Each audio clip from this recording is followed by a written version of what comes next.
All right, all right, all right. Thank you all out there. All right. Getting our little technical check here. But thank you, everybody, for bearing with us, and thank you for tuning in to this special broadcast today. We're really doing this from the heart because we think that this is a very obviously critical and important time to tune in and to observe some of what's coming, some of what's happening, some of what we're all experiencing and observing, and give some insight to it as it relates to, you know, our connection to each other, our connection to the planet Earth, our connection to the cosmos. There's many ways in which we connect, and so we're really looking into that right now. And barring all of our technical opportunities, we appreciate you being here with us, and thanks for your patience with us. Making sure we're getting everything tight here. As you can see, I have my colleagues on deck, and happy to have them here and to share in this time together. It's a very special time. And so I want to introduce Bilal Samadi, who's on location. Oh, I cannot hear him. Yeah. Yes. Greetings, family. Blessed love. There we go. Yeah. Bismillah. It's great to be in the presence on the planet, at this moment, and to have such a great team, such a great crew, and great family, and to really be active on the grid in this key time right now. So give thanks and praise. Right. Appreciate it. Great to have you here. Likewise. Okay. Yeah. And I also want to introduce RuBen Llinas. What's up, brother RuBen? Holding it up in Tulum. Can you hear me? Thank you. Yeah, can you hear me? Totally. Thank you, brother Mikuak, for taking the time to plan for this broadcast and to keep this information alive in the consciousness of the planet at such a crucial time. Mm-hmm. So we are opening today like a really sacred space, right before ending major cycles on planet Earth to speak about them and to see really where we are in the process of evolution that we crossed back in 2012. So it's such an honor to be here, and thank you for the call and for the participation of Bilal also. Great to see you, brother. Absolutely. Likewise. Absolutely. So, it's interesting. We again, this is really heart led. So we've made a lot of plans and had a lot of intentions on how it's going to be and set it up and that kind of thing. But I think if anything is teaching us anything, if we're learning anything at this moment, it's kind of, you can, what do they say? If you want to make God laugh, tell him your plans. And I think that's kind of a big moment, even on the planetary scale. I'm sure a lot of us had plans for 2020. We didn't expect to necessarily be in the transition or the shift as it has been experienced and the way it's been experienced. And that's on the microcosmic level to the macrocosmic level. But nevertheless, I think one thing that is showing itself to be true is that the Creator is the greatest of planners. And I think if anything that we're dialing into here in the conversation today, I think it really has to do with that whether the span of the cycle is a 400-year cycle, or it's a 28-year cycle, or it's a 7-year cycle, the Most High is the greatest of planners across all of these various timelines. And all of us in one way or another are being called to return home to the heart, and what that may mean to each individual. What does that mean to each individual? And that's up to everybody to decide for themselves. We're in a time, I think, where clearly the patriarchal order of things is on its very last legs, and we're really here to hold space for each other as we begin to really determine what the new systems are, what the new path forward looks like. And it's not that this time is without turmoil. It's a challenging time for many in a lot of different ways. But ultimately, at the end of the day, it really is a matter of looking around you and identifying who your relations are and seeing who's of a like mind and fortifying those bonds and those connections, those relationships. So if there's something I'm really feeling into in the moment to really just speak to life, it is a matter of taking high regard for your relations, and whether it's your blood family or it's the family that you have evolved into, in any case, really that's a very important factor of this now time. And I think one thing we'll get into in the discussion is not only is it our Earth-based family, but it's also the star family.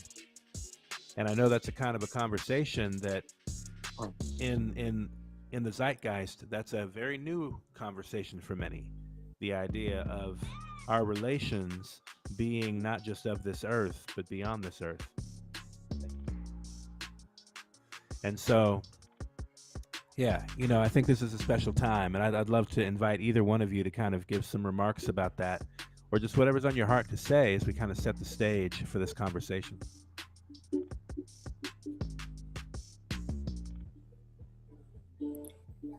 Well, I thank you for this introduction and the opportunity to lay out kind of a framework of approaching this time with a new mind and a renewed way of perceiving stuff, that the events that are transpiring now on Earth from an elevated perspective, so that we can make sense of what is going on. And 8 years after 2012, we are probably all feeling like a crescendo in the energy, and the eclipse of tomorrow, ending one cycle of the Soul King on the galactic count, and having an alignment of Jupiter and Saturn coming up 7 days later, certainly are telling us that that we are in a new process of entering into higher resonance with the cycles of time. These cycles that were mapped by the Maya, we have always heard for the last 8 years that December 21st, 2012 was going to be a very important threshold for humanity. And here we are 8 years later, looking back to that day, that portal, and noticing how much has shifted, how much of what was foreseen by the modern age prophets like Jose Arguelles and like John Major Jenkins, and the people who really work during a long time on mapping these cycles and mapping these alignments, and giving us some guidance on the times that we are living, and also the positions in space that we are transiting, because we are now aligning with galactic center, and that's a very key intersection of the fabric of time space. This December 21st is opening us again this gateway of consciousness for enter the planet. So here we are having the opportunity to really allow the events on Earth inform us, so that we can interpret these closing of cycles in the most uplifting and positive way, so that we can project that into.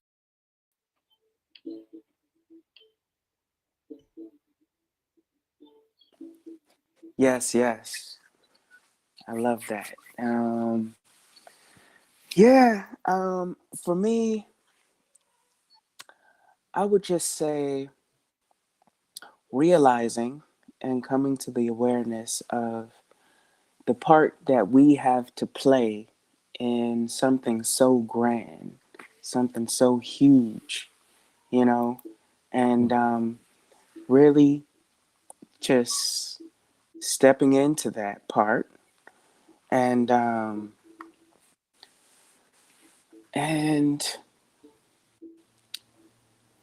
so I think that's a big part of it, just that awareness and that alertness to the fact that there's something very grand that's happening, though though you know as you know, planetary bodies and influences have an effect on us. uh it's also a co-creator type of experience as well. So it's like we really have to step into our better self. We have to align, and that's something that Mikuak and I have been building on, because we're both musicians, and some of these codes have to do with, as far as decoding, have to do with decoding uh, musical tones and things. So when it comes to all of these things, it's like aligning to these tones, aligning to these energies, and coming online. You know, really being an active unit on this grid. You know, so I feel humbled and appreciative to play a role. You know, in this shift. And yeah, that's one key thing I would say.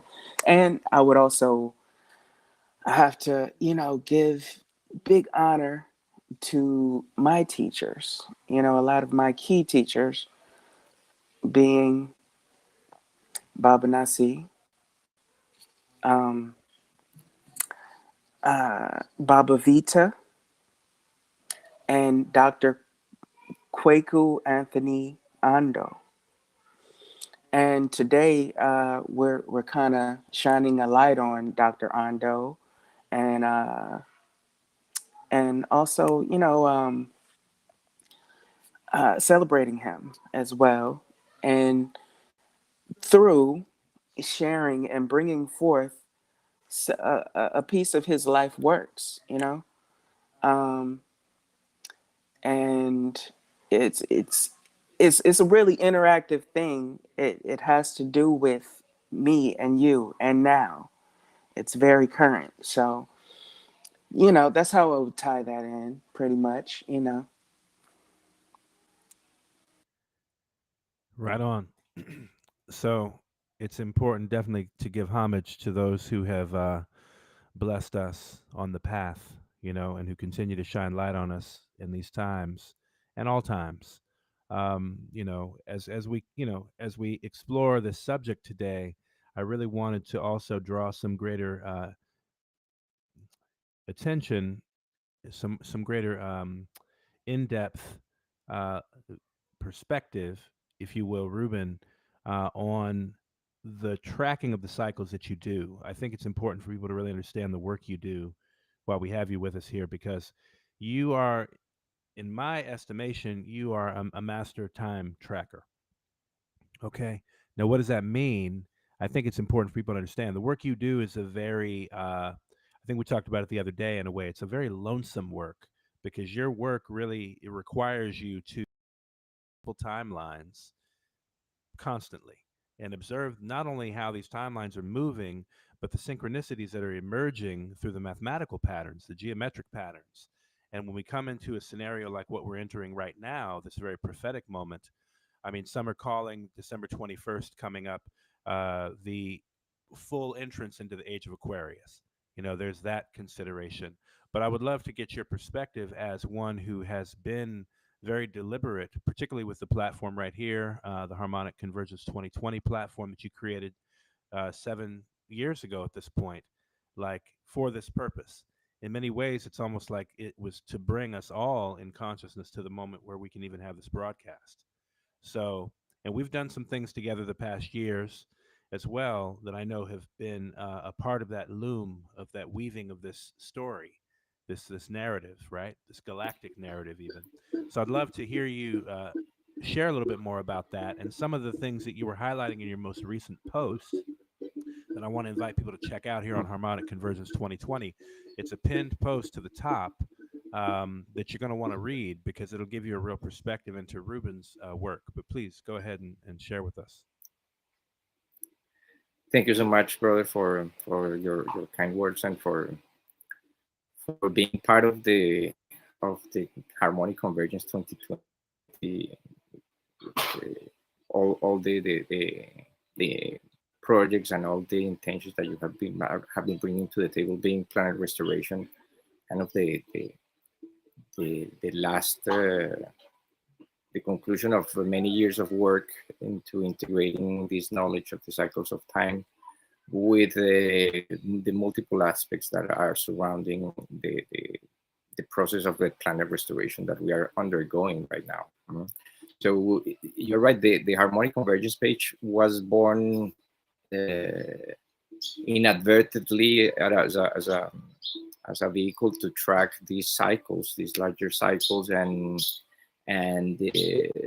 as the time went by, we were able to perceive like nested cycles within the cycles, because this process of constantly tracking the different intervals from having crossed these important milestones in the evolutionary process, or on the timeline, because there is a timeline. It's basically a fractal timeline that has to do with the last cycle of evolution on Earth, and also known as the 13 Baktun cycle of the long count that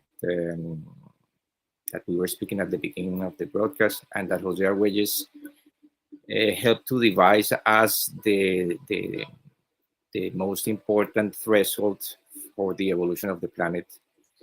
And it allows the mainstream aspect of humanity to get familiar with these cycles and to understand that there is another story happening parallel to the timeline that we see projected on the media. So this is the Harmonic Convergence page is basically a showcase to mapping those cycles and mapping the events that are telling us that we are entering to higher resonance with a larger pattern. This fractal timeline, Jose Arguelles presented for the first time on his book, The Mayan Factor, 33 years ago. And it's a timeline of 13 stages of evolution that they correspond to the 13 columns or 13 harmonic runs of the Tzolk'in matrix. And in this fractal timeline, each of the units of the 260 unit module, the Tzolk'in, corresponds to one generation, to 20 years or around 20 years is a period called a Katun, that is 70 to 100 days. But 20 of those Katuns are condensed into one Baktun, and 13 of these Baktuns corresponds to 260 Katuns. So we are speaking that in December 21st, 2012, we ended up, we culminated an evolutionary process of 260 generations since the start of civilization on planet Earth. So from that point in time really sets like a milestone that we can see from this fractal perspective and understand that we just entered 8 years ago another fractal cycle of 260 cartoons, and that we are in the first block of this new matrix of 260 cartoons, or we are the generation that that had the opportunity to bridge the transition from the 13th Backtune cycle to the 14th Backtune, which is what we started on December 21st, 2012. Well, December 22nd, 2012 was the first day of the 14th Backtune. So during the past 7 years, we have been tracking the progressive completion of milestones and synchronizations of important events. And this is how last year, this window of December 21st to 24th, we were completing 9 Solkins, since we crossed another important point on the timeline, which it was named Galactic Synchronization, or the 26 years of the harmonic convergence, this fractal of 26 that we completed from 1987 to 2013 on July 26, 2013. So that midpoint of a larger cycle of 52 years that we will complete in the year 2039 was the pivot point in which we actually started to experience the new energy of the 1320 frequency as these compounding synchronizations becoming more and more easy to spot. This is how now we are on December 21st, 2020. Many are speaking about the uniqueness of this portal because it comes right at a time that humanity is going through many parallel challenges. So it's bringing back, of course, the entire eschatological question to the table. Is this the end? Are these the end times? But the end times are really part of the old paradigm, and how we interpret these events as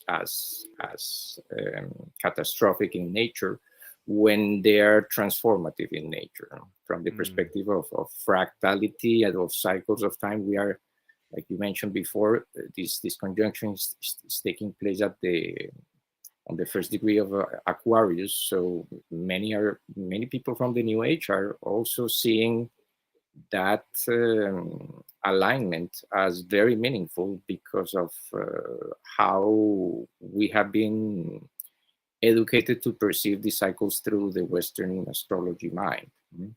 But from the Mayan perspective, which is what we are aiming to do in the harmonic convergence page, it has to do with resonance, with harmonic resonance, with entering into a new relationship with time that has to do with tuning into these new frequencies.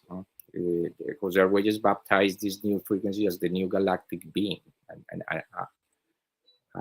a wave that comes from the center of the galaxy and that baths everything on its path, bringing new evolutionary codes, new light, new activations.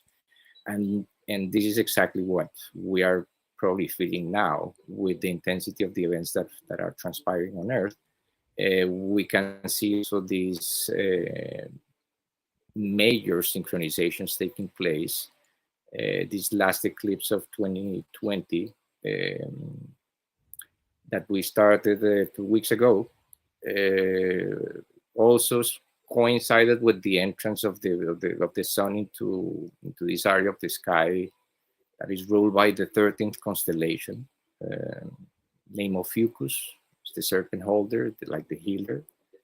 So yesterday we completed like the 13th day of this passage of the sun through that point, and it's getting closer and closer to this galactic alignment of December 21st, 2012, closing close to that same point. That means that the last year we were already, for these dates, we were tuning into the same frequencies of July 26, 2018, and now 7 years, like a perfect cycle of creation by the power of 7. After 7 years from crossing the galactic synchronization portal, here we are synchronizing with not only the cycles of the Soul King that is closing tomorrow on yellow cosmic sun, but also with planetary cycles like Jupiter and Saturn planets, the giants of the solar system that have not been disclosed. I have read different versions, but it's around 1226 that the first conjunction, that such a conjunction happened, or at least the 1600s. So whatever the case is, this is a major signal from the cycles of time that we are reaching a new point of synchronization with the galaxy and with the solar system. So what that is going to bring us in practical terms, I think it's a good question to explore.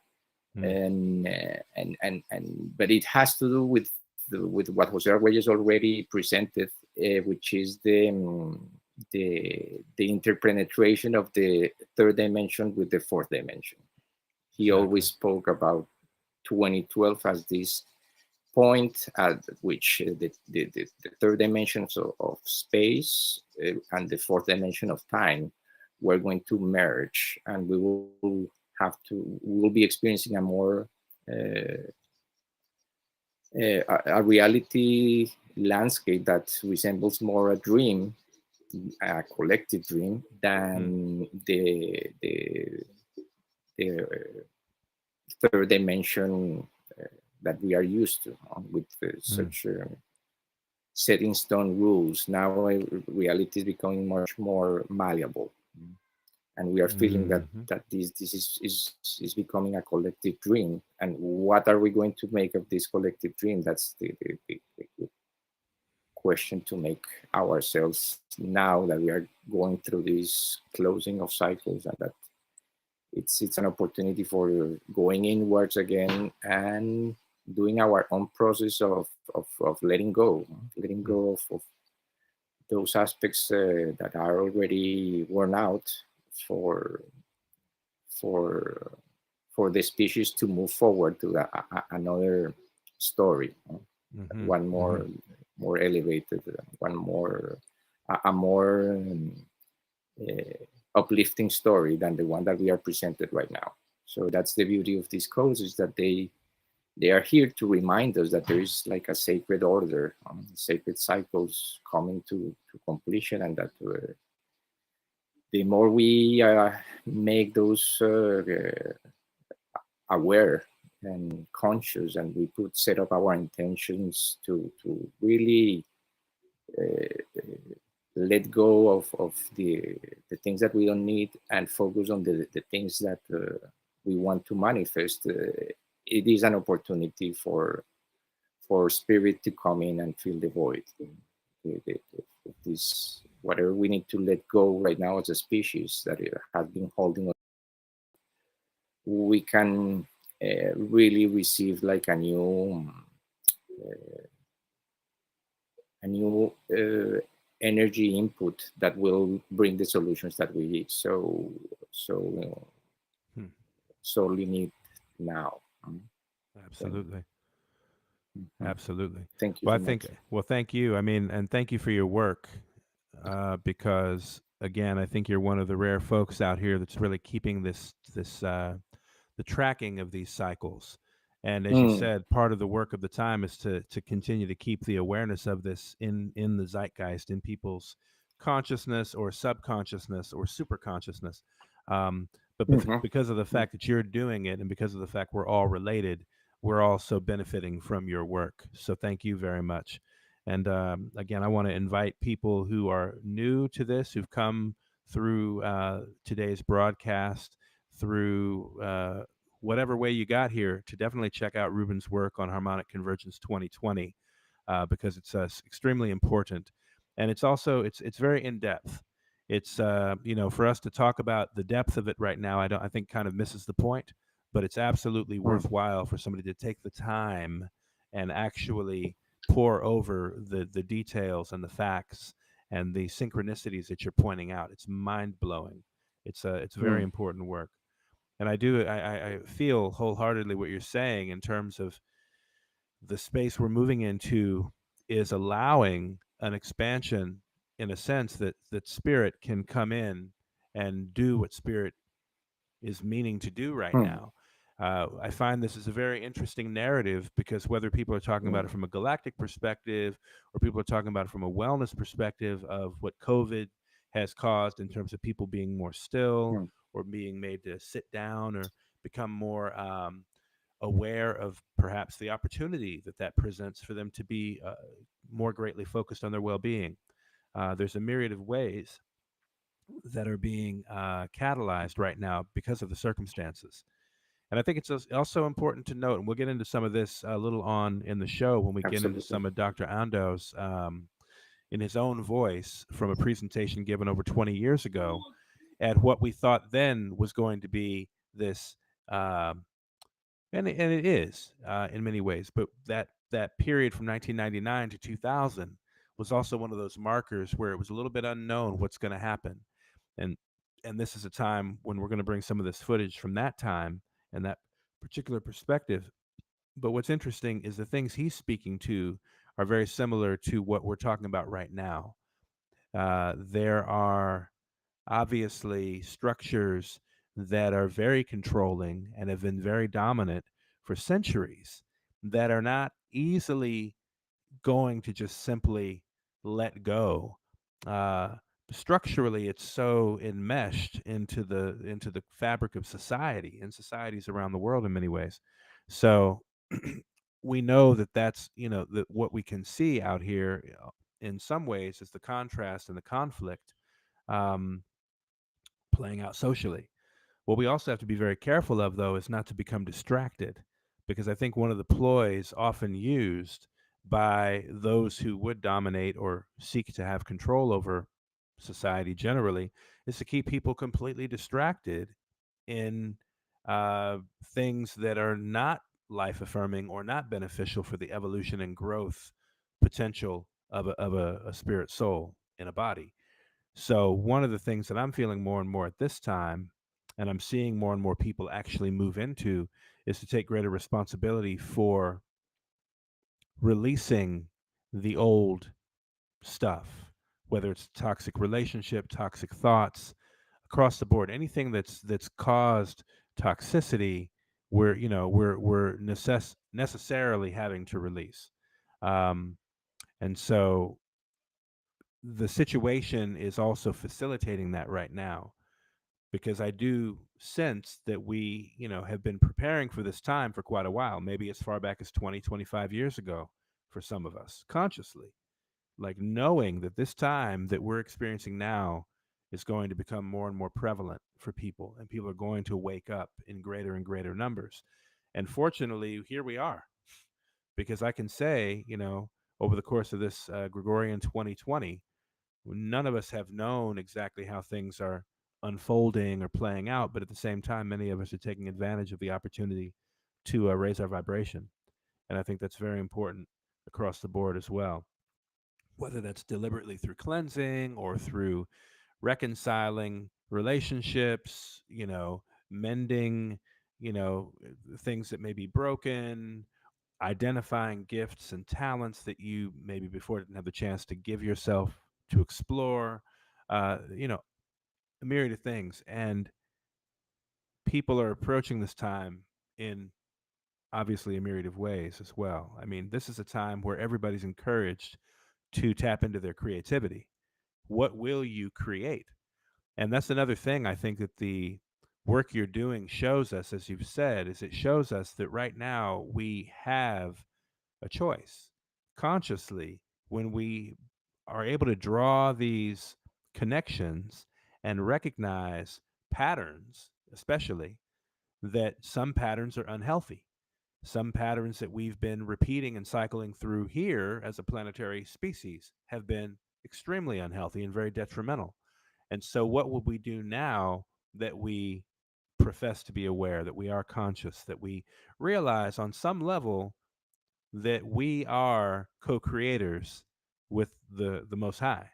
Like, and it's our responsibility, as Bilal was saying earlier. Like, what's your part? What's your part to play? Like, you know, really committing to that, determining what that is. And the beautiful thing of it is that's for you to decide. That's for each one of us to determine what our part is to play, right? And so, again, I just want to thank you for your work and the continuity of that and how you're able to keep that in the consciousness for people. Part of Planet Restoration's inspiration is the calendar work. And that's why people see in the show title PR1328. What's 1328 mean? It's the frequency of natural time, along with the frequency of 1320, which is another timing frequency that synchronizes with the 1328. These numbers are reflective of natural cycles that are inherent to us, that are mathematically elegant on top of that. And when I say inherent to us, I literally mean we can look at our human body and we can find the timing frequencies 1320 and 1328 in the human body. And many of you who've been following this work for a while now are aware of that with your movable joints, 13 articulating joints, and your 20 fingers and toes, or your 28 phalanges when you combine the 14 on both hands. We understand that these natural timing frequencies are embedded in our DNA. And we're in a moment right now where our DNA is being activated in ways we can't even really imagine. All we really have to do is actually just allow and just surrender. And at the same time, discern that which you don't give consent to. And I think that what's interesting right now is people are finding a voice, they're finding an ability to step into their truth more and more because they're not alone in doing so. That, as the time of the lone wolf is over, as the Hopi prophecy says, we know that we're moving into more of a collective, collaborative frequency, a creative frequency. Everything in the Western paradigm would say, well, I can't say everything, but certainly a lot of the tenets of the Western paradigm have been rugged individuality and take advantage of this, or, you know what I mean? It's not really been about how do we synthesize and harmonize across national borders and across the human species. And that's the big initiation right now, particularly if planet Earth is to evolve into its place in the galactic community. And that's a notion that I've had for a very long time, that many teachers have indicated, is that we're in an initiation path as a planetary species because of our bad behavior in the 20th century.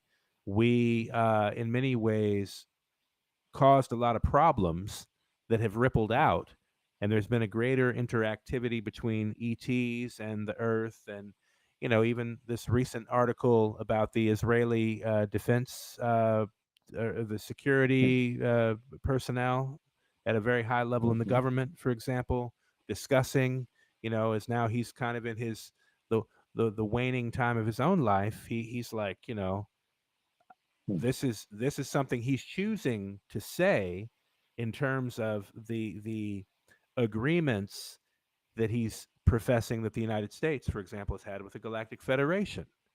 Like, and it's interesting, we note that, there are potentials for false flag events when it comes to things concerning galactic X, Y, and Z, right? There are potentials for false flag events where the idea of this could be a point of manipulation. A lot of this stuff was written about back in the 80s with Behold a Pale Horse and other, such observations. And at the same time, there is no mistaking that we live in the galaxy. Like, we live in the multiverse, and we are absolutely not alone. What we have to really come to understand is, as we raise our vibration, the beings that exist in the greater reaches of reality don't necessarily see us for our physical forms. They don't see our third dimensional structures so much. What they do see is they see our light. They see our energetic fields, and they can tell. I think there's an understanding that when a certain critical mass of people, of human beings, have evolved into their lightness or their light form, their energetic forms, that that's part of like a cresting wave that sort of meets the opportunity, because there is an intention, is my understanding, that these galactic beings actually want to see Earth welcomed into its place in the greater galactic community, because Earth is not this inanimate place, but it's actually a living being, and it has a mental nature we call the noosphere. It has a greater spiritual form when we talk about its fifth dimensional nature, and the same goes for us. We have our mental nature of these numbers of the fourth dimension, and as you say, we evolve. We move through space while evolving through time, and so the cycles you're tracking, I think, are so significant because they help give conscious awareness to specifically where these inflection points and these catalyzation points show up. And it is absolutely remarkable. And I mean, I've been committed to this path for several years and just deeply appreciate it. So I tell you what, we're going to actually, I want to invite you to say if you have some other things you want to say, because we have two guests, but our platform only allows us to have four people in at once. So I want to transition, but I certainly, again, I appreciate love what you are doing and what you're representing there. And as we evolve our planet restoration efforts, we're going to be doing a lot more collaboration together intentionally to hold the container so people can come to understand your work more and more. Thank you so much. Yeah, I that you really summarized well uh, why the importance of tracking the cycles and bringing them to our conscious awareness at this time on Earth, so that we can bring this element of coherence, to a reality that for many looks very incoherent right now. So this is the time to to see everything in retrospective with these lenses that you mentioned, the 1320 and the 1328. They are our filters to perceive this reality from a higher perspective. This is allowing us.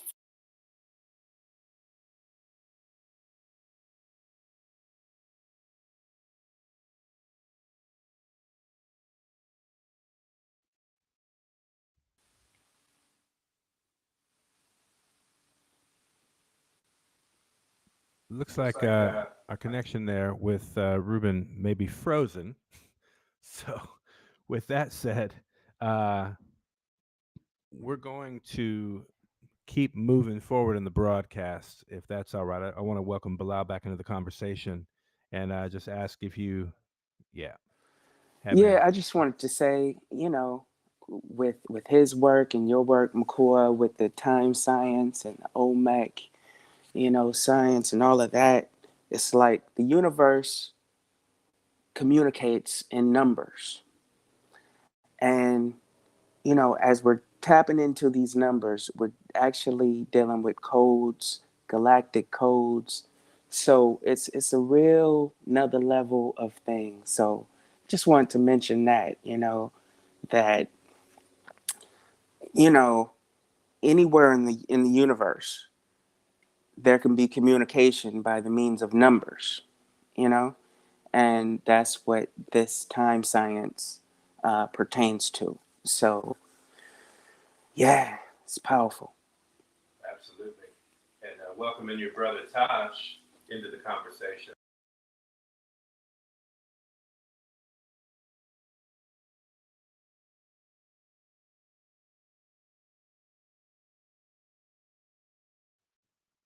Looks like my volume's down. Can you say something again?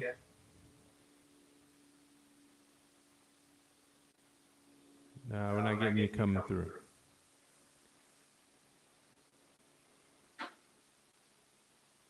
Hmm. Okay. Can you hear me? Yeah, there we go. There we go. Okay, perfect. Excellent. What's going on? How's Welcome, man. everyone? All right, yeah. What's up, brothers? We're doing our best here. Yeah. No, it's great. It's great. Mm-hmm. Yeah. I was listening in on RuBen and what he was saying, and some really powerful information about the synchronization, the alignment of the multiple cycles of time that are kind of that are overlapping, the overlapping alignments, and on the galactic scale, on the solar system, on the solar scale, on the planetary scale, there's this overlapping alignments and synchronizations that are really taking place right now, that are really powerful. And so I found a lot of that information very interesting. I really want to. What's his website again, Mikuak? That's definitely something I want to check out. So his work is found at Harmonic Convergence 2020 on Facebook. That's the primary Facebook page. Harmonic Convergence 2020. There's also a community group that has about 4,000 members in it. So it shows there's quite a few people that are really tracking this work and really interested in the subject matter. So, but yeah, definitely encourage everybody to check that out. And as he mentioned in the conversation, he initiated that page back in 2013 at the point of what was called Galactic Synchronization, which occurred on July 26th, the beginning of that particular 13 moon year. So now here we are 7 years later, plus about to come to the anniversary, eight-year anniversary of crossing that December 21st threshold too. So it's a lot of powerful things lining up. And then to take it back further with Dr. Ando, oh my goodness. And to see the things that he's talking about then with that whole fleet of elders who are coming with that knowledge that even opened the way for us to even be at this point now. It's just unbelievable. And so I'm excited to share some of that footage into the vibe right now. If I may too, I would just say, even if you could, phase me out for a second, bring Essex in, introduce him, and then we can go into the clips, bring me back in, and then I can guide you through a clip, because I want to get both of you guys commentary as we go through some of these clips too. So if you guys can, ride with us, that could be good. That's right. Well, everybody's here now. So, Brother Essex, I'm gonna pull your volume up. There we go. All right. Okay. Greetings. Greetings. You are in the studio. Peace. At a moment's notice. Wow. It's good to see you guys. Oh man, it's an honor This is to like have the you dream both. team. Oh, y'all here? I know. I was just thinking. We've been holding this up for a little while, all of us, in fact. I remember, I think, in fact, the last time maybe we all were together at once was at Dr. Ando's. Yeah. I think that may have been, and that's been quite a few years. That's been quite a few years. Maybe some decades. As we track in time and cycles. True. But here we are. Everything returns. It recurs. So this is one of those spaces and moments. But real honor, especially with your work, Essex, that you've carried on, in the legacy of Dr. Ando, with your love for the plant life of our Earth, the flora of our planet, which is so critical. We're shifting, like our PR theme is really to be the container that amplifies regenerative arts and culture. So the work you're doing is definitive in that way, because you're helping reintroduce humans to their relationship with the natural earth in a very direct and personal way. I know several people in my life who keep plants, and it's such a sacred act, because each plant is a special being unto itself, and it has needs. It has its essence. It has its wisdom to share with the one who has the opportunity to be a care provider for a plant. So, and it's no easy thing. It's a very It's deliberate. It's a deliberate work. So, I wanted to big that up, man. And just it's thank you. just so special to be able to celebrate that right now, as we also get a chance to listen to some of these clips from Dr. Ando that are so on time, even as they were recorded 21 years ago. Yes. That's powerful. Ancient future now.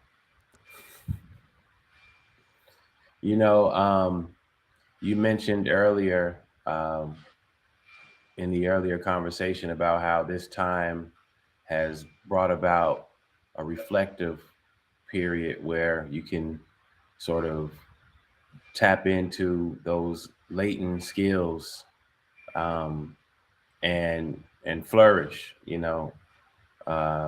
I think that has happened to me during this time frame. And it started out kind of rocky at first because, quite, like everyone else, when everything kind of hit, you know, jobs were interrupted, school interrupted, all this kind of stuff.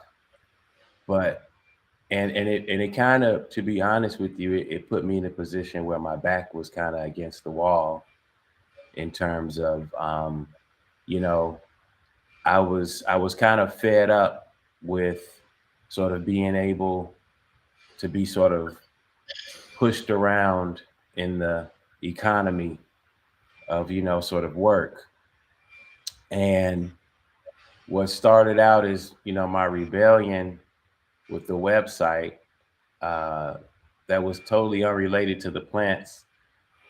But I guess what I'm saying is the this whole COVID thing, my response to it has been really just to dig into, me. And what I found is a lot of the information that, I absorbed from being around Ando that I really didn't sort of pay attention to has began to show itself. Um, and it's because I've had this time, you know, that I wouldn't necessarily have. Um, I was talking to my wife one morning on the way to work, and it was like raining and storming and all this, and I was so upset with that life that I was in, because I was like, man, they're like semi trucks driving past me 90 miles an hour, splashing water waves up on me, and it's like we're all just kind of in this rat race, and we could be, you see the signs every day on the roadways, like 1,300, killed. It's like that's 3 people a day type of thing. And so I say that to say, this COVID, experience of how it has shut things down, I've flipped it essentially, and I've taken the time to dedicate and tap into, I guess, latent things within me, and the plants have been one of those. And it's really come on strong in that um, I feel like Ando is really, guiding me, because there are a lot of things that I'm discovering from the plants, like that you mentioned there, Makua, is like their different needs. And I kind of always would think about that about Ando, in that he cared for, hundreds and hundreds of plants, both in and outdoors and in the wild, because many of you know about his nature walks that he would do. And it's just a quick side note. I was playing a board game with the family yesterday, Categories, and one of the topics was well, the letter was K, and so we had to figure out, an animal, right? An animal with the letter K. And somebody said a katydid, and I was like, that's an insect, and they were like, no, no, but insects are part of the animal kingdom. You got the animal kingdom, and then you've got the plant kingdom. So there's only two.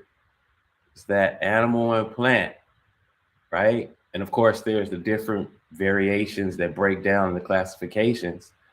But it's just so interesting. For example, you have an aloe, and that aloe could just regenerate over and over and over again, right? Not necessarily from seeds, just itself replicating. And I think that's phenomenal. I think that's phenomenal in the fact that they could literally live perpetually if they're able to continue to just get that sprout. And that was sort of the aesthetic aspect. But then COVID kind of brought out, well, man, let me start putting some stuff into the ground and be prepared for any food shortages or anything like that. And so that's a whole nother science into itself, you know? And, you know, I was telling someone yesterday about how it's hard for me to throw any plant away. You know, like if I'm maybe what you call trimming or cutting or something like that, and you have quote unquote leftovers or whatever that means, I don't have those. You know, I went out a couple weeks ago to look around the house and I see what, you know, you might say is weeds, but my neighbor's got a huge red maple tree.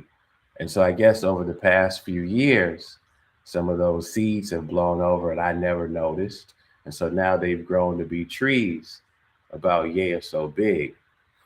And some of those trees have had to grow in between crevices, sort of smashed together like a pancake. And in bonsai, there's a term for when you have plants that grow in that sort of fashion. And I was looking at it and I said, well, you know what? These aren't weeds at all. So I'm plucking them up and I'm just like getting ready to toss them into the trash.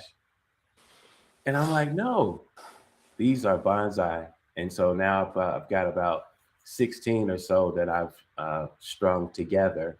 And I just so happened to have watched a video a couple of days before that showed me what I needed to do, I guess, if I came across that situation. But that's my guy right there, the man himself. Look, in fact, I've got that same picture. Let's see if you can. Can you see? Okay, you got the same one. Nice. Wow. That's my guy right there. Woo. Wow. So without man, we can just take it from there. I'll sit back. Yeah, bro. So we're gonna move into it, bro, Mikuak. And it's gonna give us a nice little prayer, an opening invocation from the doctor, from the great doctor himself. And he's going to kind of walk you through what is the cosmic prophecies a little bit. And so let's check that out. Give thanks, Baba Essex.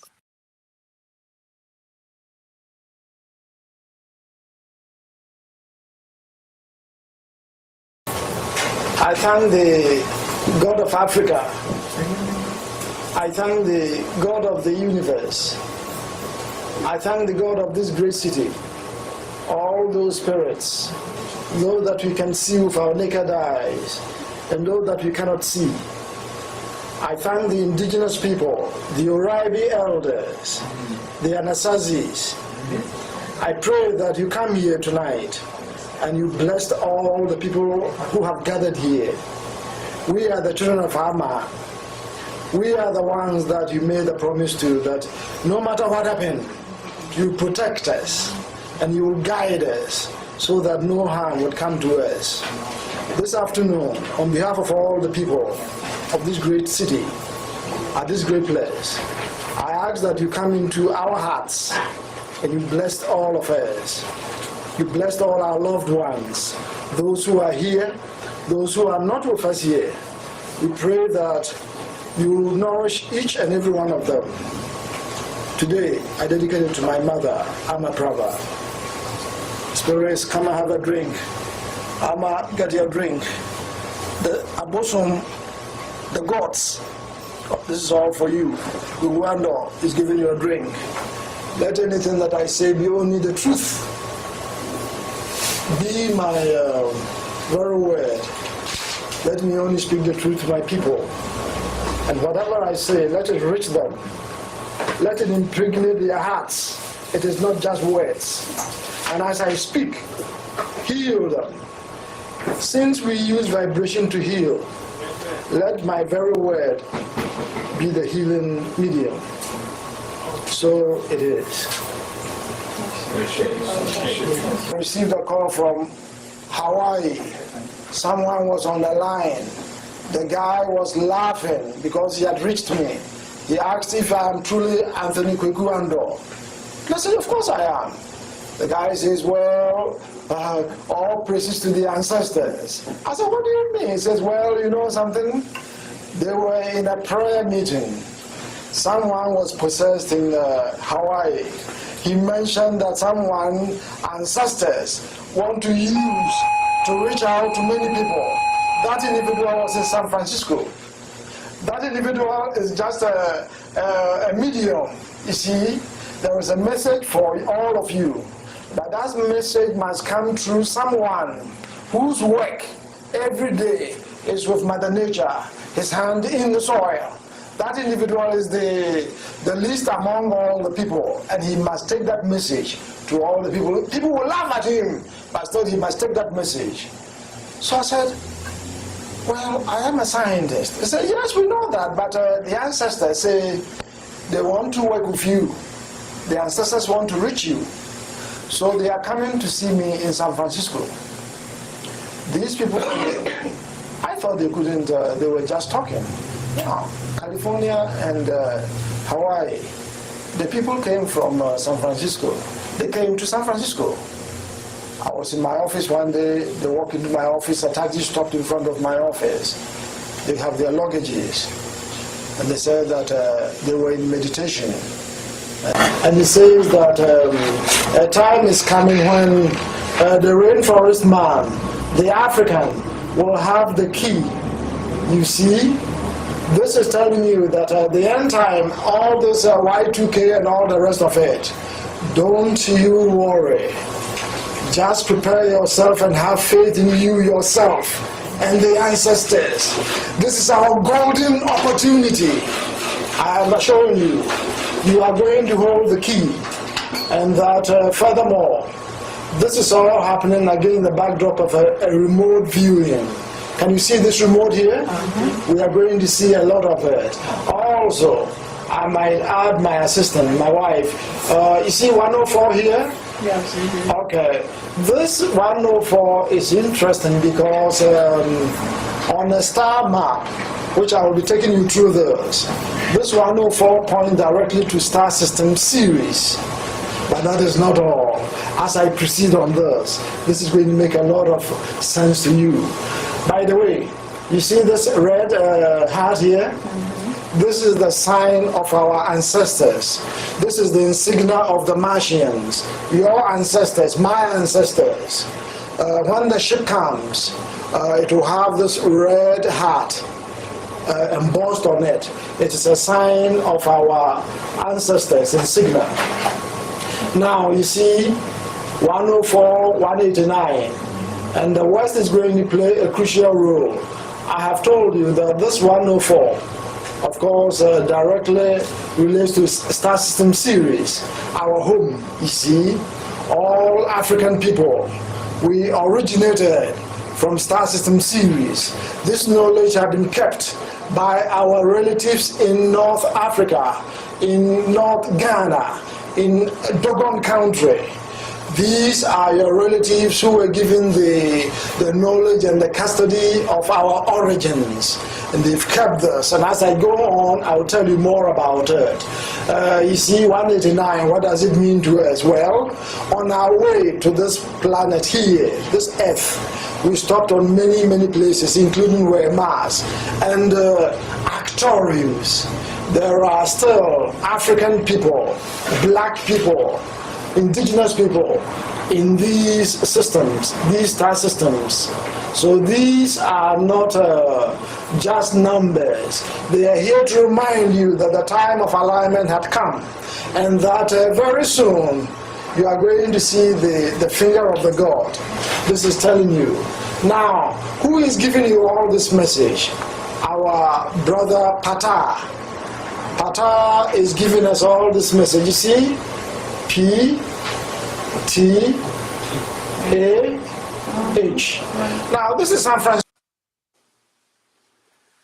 Wow. That's just a little dose. A little dose. From our brother, Pata. Yes, sir. Anybody got any thoughts off the head from just that?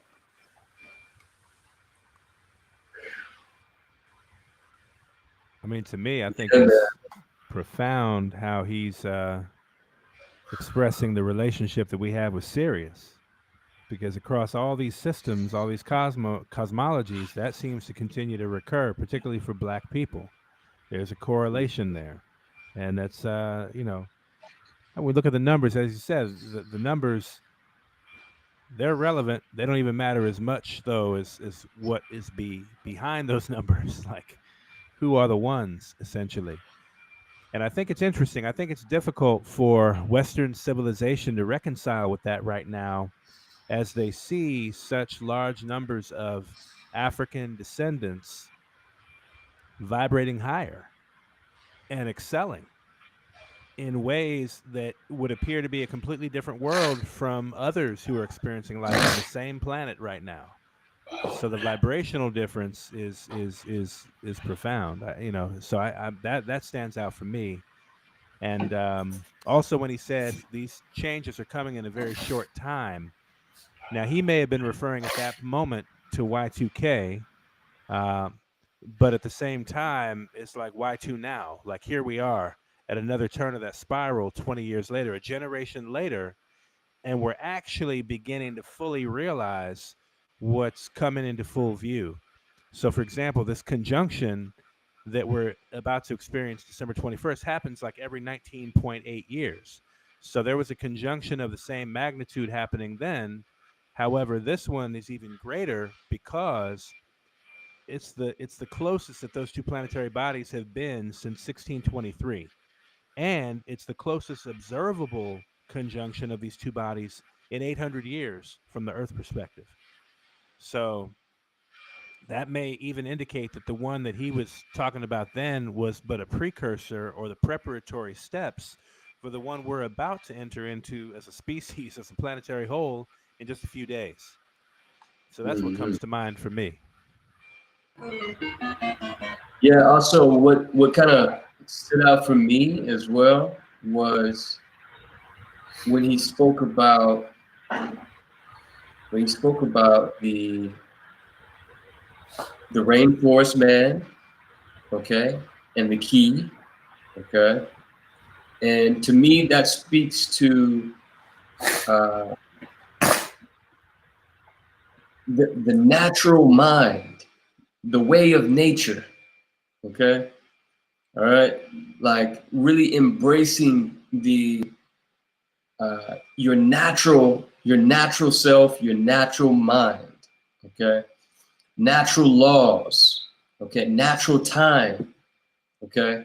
So the rainforest man to me speaks to nature and really not necessarily being in the rainforest, but being of the rainforest man mindset, okay, and how the key, that's where the key is, and the heart, okay, and the heart corresponds with the rainforest man and the key because it's also the way of the heart.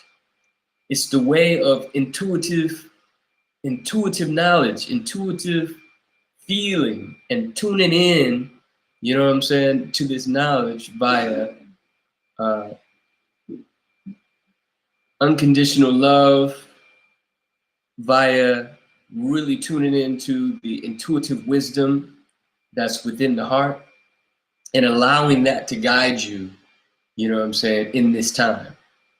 And so those are the things that kind of spoke out to me as well, you know, and that the way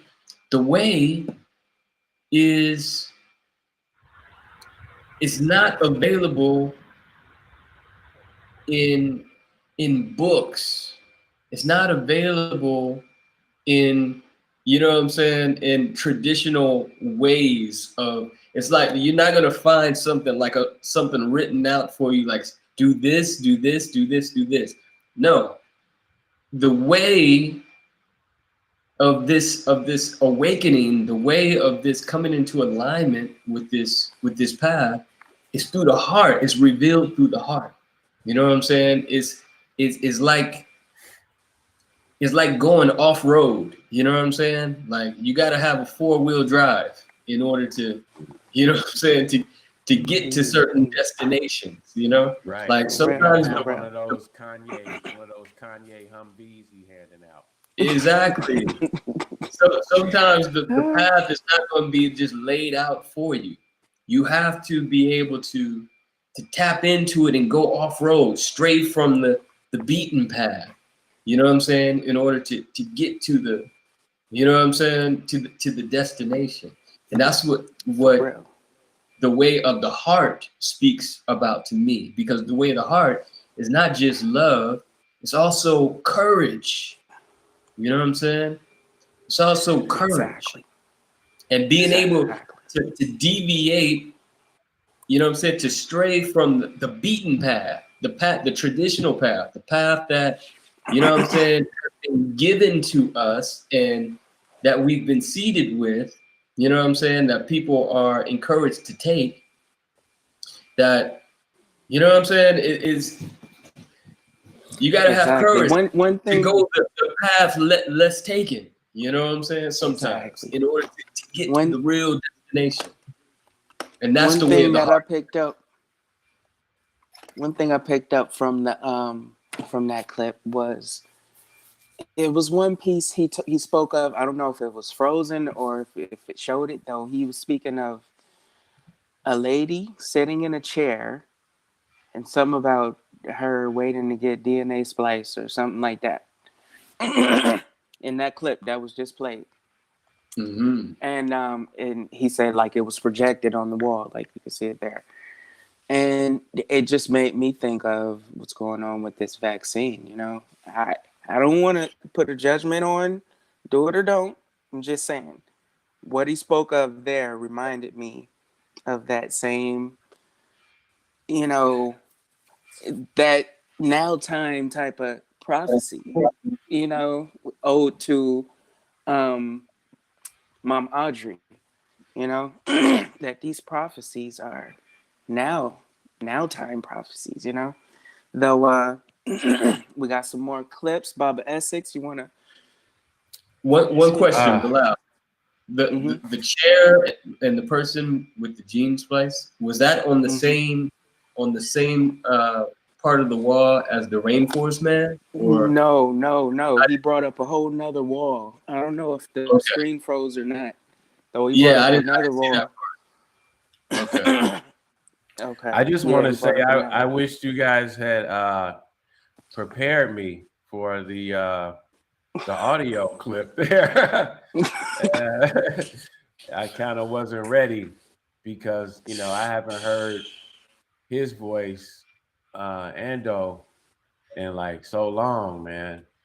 And I think that's one of the pieces that really stuck out to me was just the way that he spoke about things, the inflection and energy that you know, he puts into it. But outside of that, what sticks out to me is the numbers sequence. You know, the piece about 104 and, you know, Sirius, and, you know, we hear about that, but no one's really ready to go there. Like I've heard about the people on Mars, you know, they live underground. Al Bielek, the astronaut, you can look him up, who went there, actually came and visited with Ando, and he actually shared with us that there is a city underground in Mars, you know? And I mean, you're talking about an astronaut who, I'm not gonna say he's been there, but he's in those circles, you know, similar to, you talked about the general who just came out, you know, when he's going to that last stage. Right. It's like, let it ride. Let me let you know. You see? And so, and I think it's important because Philadelphia experiment, I think. Something like that. Or one of those okay. experiments. Both of those. One of those or both. And they said that it worked, but like when the people came back, their bodies were melded into the components of the vehicle that they traveled in. You know, that's the Philadelphia experiment, exactly. Yeah. I think, and knowledge is power, you know, at the end of the day, because, you know, like you said, he was talking about Y2K, you know, that's Y2 now. The frequencies keep on coming around like that, you know, revolving door. It slows down and then it gets sped up again. And so that's what these cycles do. But what is it about that cycle to get it started? It needs a big push. It needs that thrust, you know. And I think it's those thrusting moments that's cataclysmic, you know. Because I'm gonna tell you right now, guys, the jury's out about the vaccine for me. I read headlines. I'm taking an approach of, you know, an ounce of prevention is a pound of cure. Is better than a pound of cure. You know, I'm not going to rush out and do anything. I'm not going to speak to anyone and tell them what they might do. I'm taking the same approach that I took when I had my children, when the nurse was telling me I should do certain things. And I said, nah, I'm having all my kids at home. I think it's a personal choice at the end of the day, what anybody should do, you know? But you got to make the best decision for you and your family. Facts. I think what's interesting, and just to jump back a little bit, when we're talking about the Philadelphia experiment, it was occurring to me that those were experiments to send a ship, like a naval vessel, into the future, right? And to bring it back to that moment it was originating from. What's interesting is where in the Western ideology, that's the method to experiment on or to realize how to do that, materialize, dematerialize. At the same time, I think the advanced knowledge of light beings, star people, is such that it's almost it doesn't necessarily require a physical vessel to do. In other words, our human body, with the brain operating at a more optimum functionality, is the vessel. It's the vessel represented in them trying to send a physical naval ship into the future and bring it back. And then people get embedded into the sides. We have to realize that we are vessels. Like the essence of our chakras allows us to develop our light body. The plasmic relationship with the catalytic point you're talking about, some of the small catalyzations come from solar flare activity. How do we harness the output of that radiation from the sun and actually digest it internally into our body system as fuel? Like that's the science we really want to be focusing on, not so much as the material base, let me create a physical ship and try to send it into the future. Our ancestors didn't require ships because they are the ship. Consciousness is the vehicle. Light is the ship. So that's the thing too. Like sometimes when you see these videos of like UFOs and you see these spheres of light moving around and they're trying to follow it and stuff like that, those aren't necessarily physical ships.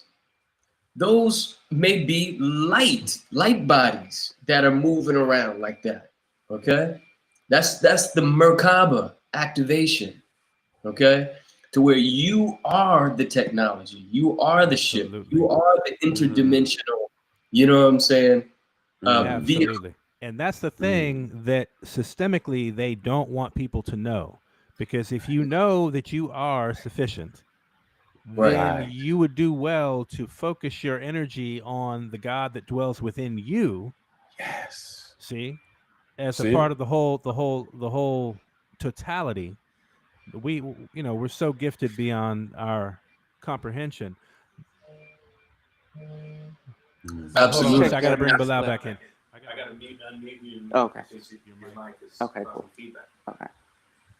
Say it again. No, I was just saying, he's going to go into it all beautifully. So let's lead in with the next clip. Let's go. All right.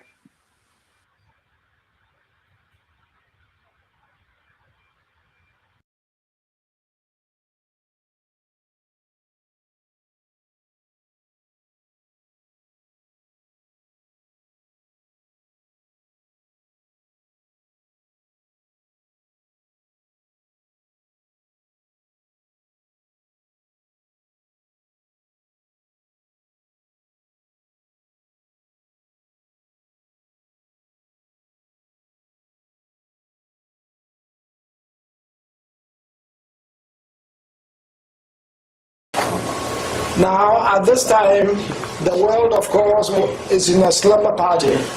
Everybody doesn't know what is going on here. We are all enjoying ourselves. But we must be aware that there is going to be some big changes. And you are in the equation. You are also somebody. As Justice Jackson used to say, I'm also somebody. You are also somebody.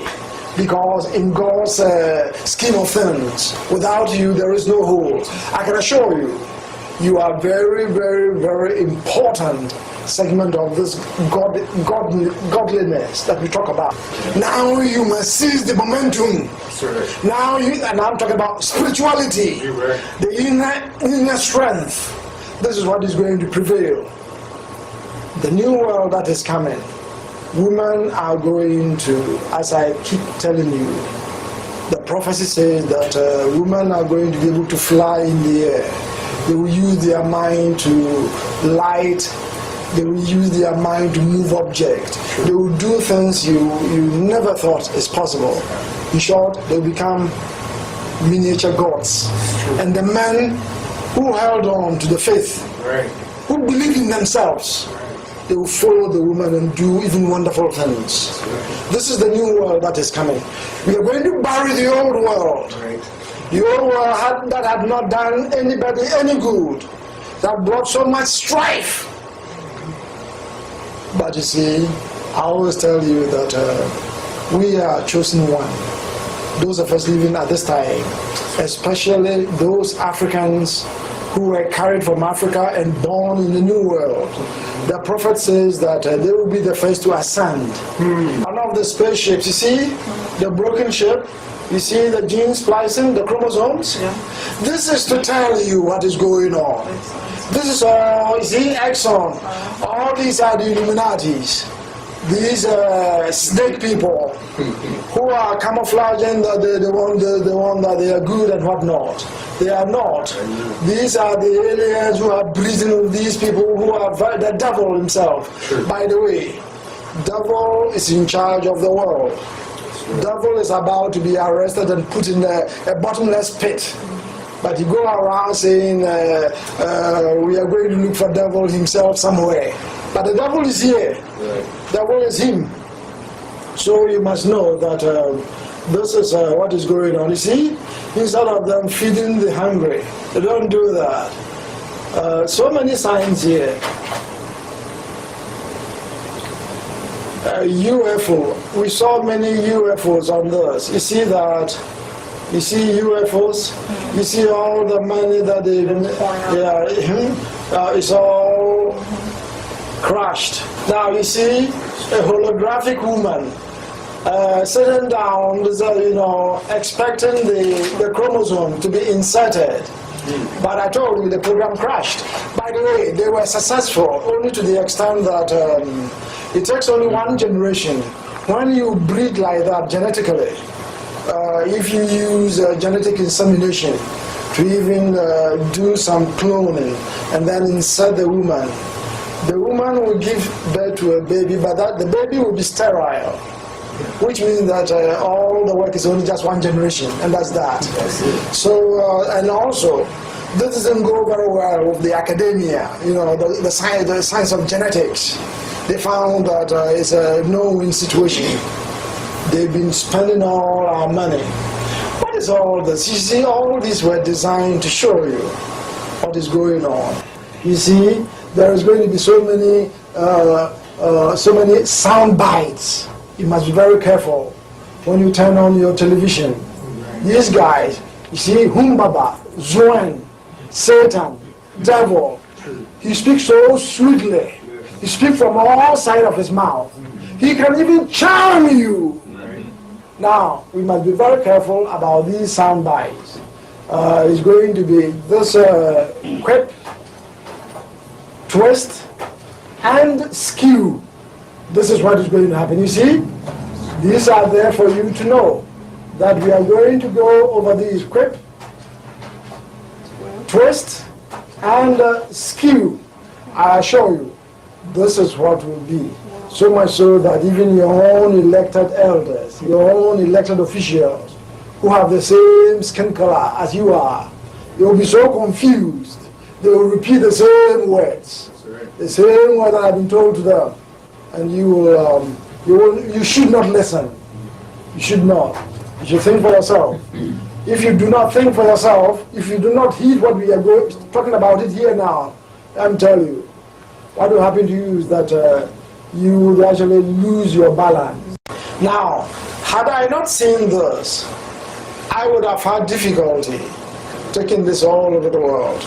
This is the Dogon sign, your ancestors telling you that truly, this is not just a graffiti. This is a real message for you. You know that the last reggae was celebrated in April 23rd, 1994.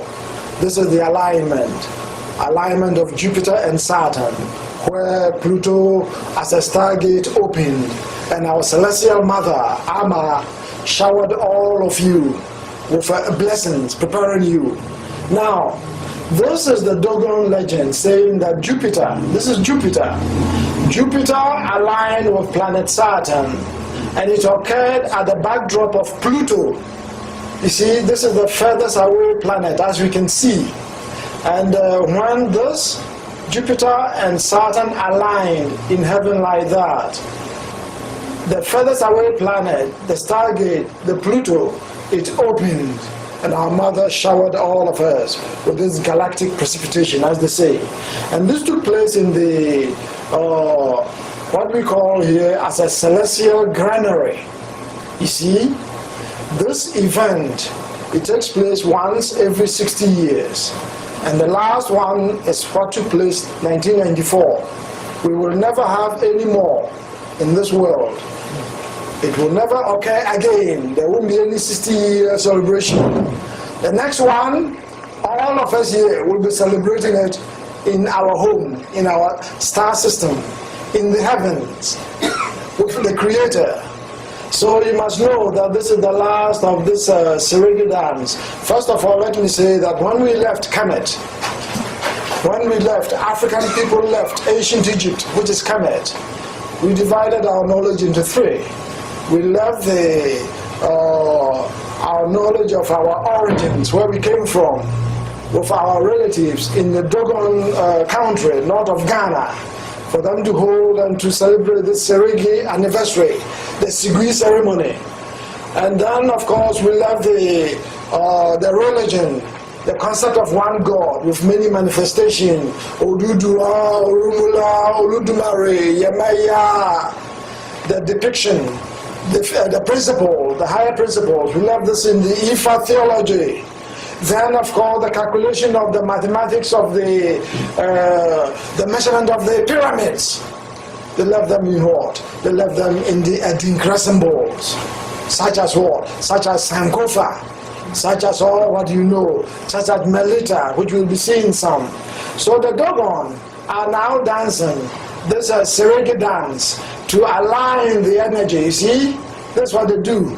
All women in Africa, in the Dogon land, they paint their faces like this. You see, this is the emblem of the star system series. And that all the women dance, everybody dance, and they dance, and they dance, and they align all the energy. This is the Serigi dance taking place.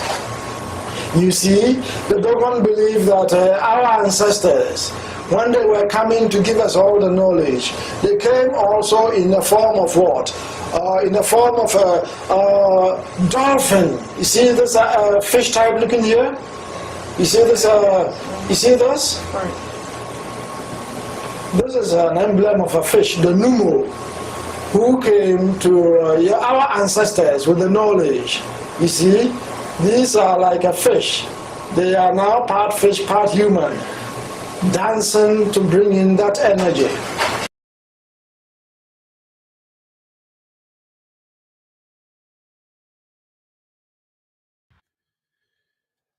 All right, brothers. Wow. Man. Okay. That is significant. Quip. Significant. Twist. Skew. What? Quip, twist, skew. let's talk about that for a moment, though, because I mean, come on. We were talking about 2020 now, Y2 now, you know, and look at what has, you know, been the dominant sort of presiding narrative in the human dialectic right now. Yes. Quip, twist, skew. And Does that skew. not describe the whole scenario across the board? Yes, sir. Spin. Because yeah, spin. And mind you, when those words were spoken, social media didn't exist. And now it's like, oh, come on. I mean, wow. This is 99. Now, here we are. Now that's all we know now is quip, twist, and skew. Mm-hmm. That's right. And the slumber party. Don't forget about the slumber party. The slumber party. That is so funny. The slumber party. And was there a picture of like a Christmas tree? No, not the Christmas tree, but of the woman, like a woman's booty or something like that? Yeah. At the time when he was talking about the women will take over. Yeah. And did you I saw that. At first, I think I might have interpreted it as like a sheriff symbol. But when I look at the current state, and he was like, you know, women will fly, you know, and I've heard this before. I've seen this before. I've seen the cosmic prophecy before. Right. And when he says that, all I could think about was, you know, like WAP, you know, and they had Offset, you know, replying to Snoop Dogg had said something about WAP, and they say that it's women empowerment.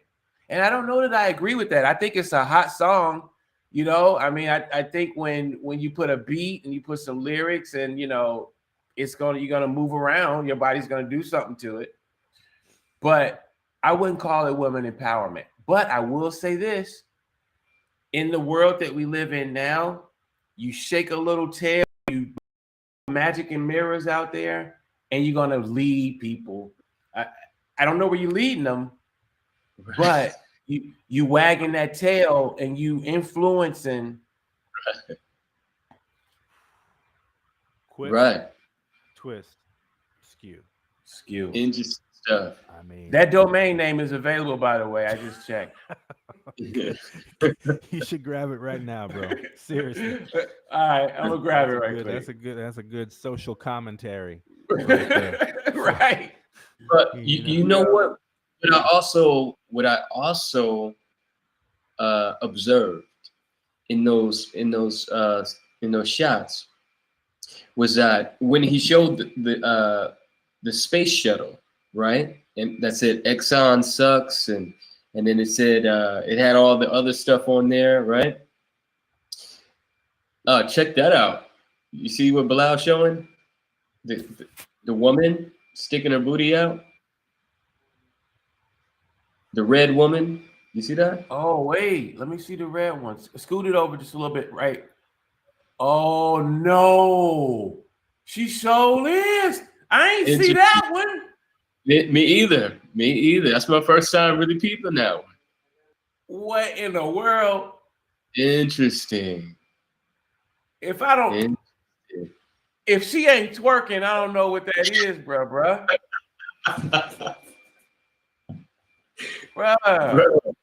Bruh. Interesting. Yeah, and red, and she's red. Okay, the color of the root chakra, passion. You know what I'm saying? Sex. Okay, regenerate that root chakra. That root chakra, yeah. Base. Yeah, base, the base chakra, base energy. So what I was gonna say was, what I was noticing was on the clip of the space shuttle, and how we were saying how they were wasting all this money. It said UFO. It said Exxon sucks. It said, you know what I'm saying? How Satan is ruling the world and all of that. And the quip, twist, and skew also. Down at the bottom, there was also in each of those slides, there was the red heart kept appearing. Same red heart, okay? And to me, what that says is that in order to really see through all this quip, twist, and skew, you gotta be in your heart intelligence. You know what I'm saying? Ooh. Your heart intelligence, so that you're not deceived by all of this deception that's being seeded out here. You know, because it was in each one of those clips. You'll see down at the bottom, it'll be a little red heart down there. Okay? Which was the same red heart from the Rainforest Man clip with the key. And so it means you got to be in your heart intelligence. You got to be brave in order to go against, to stand in your truth against all of this twist, quip, and skew, all of this miseducation, all of this misdirection that we're being inundated with. For real. So that was something that stood out. He even explains the red heart even more, I think, in the next clip. If you got it loaded up. The next clip is Conjunction 1. But let's talk, hold on one second, before you go there. Okay. We did that? Oh, Conjunction 2. All right, go ahead.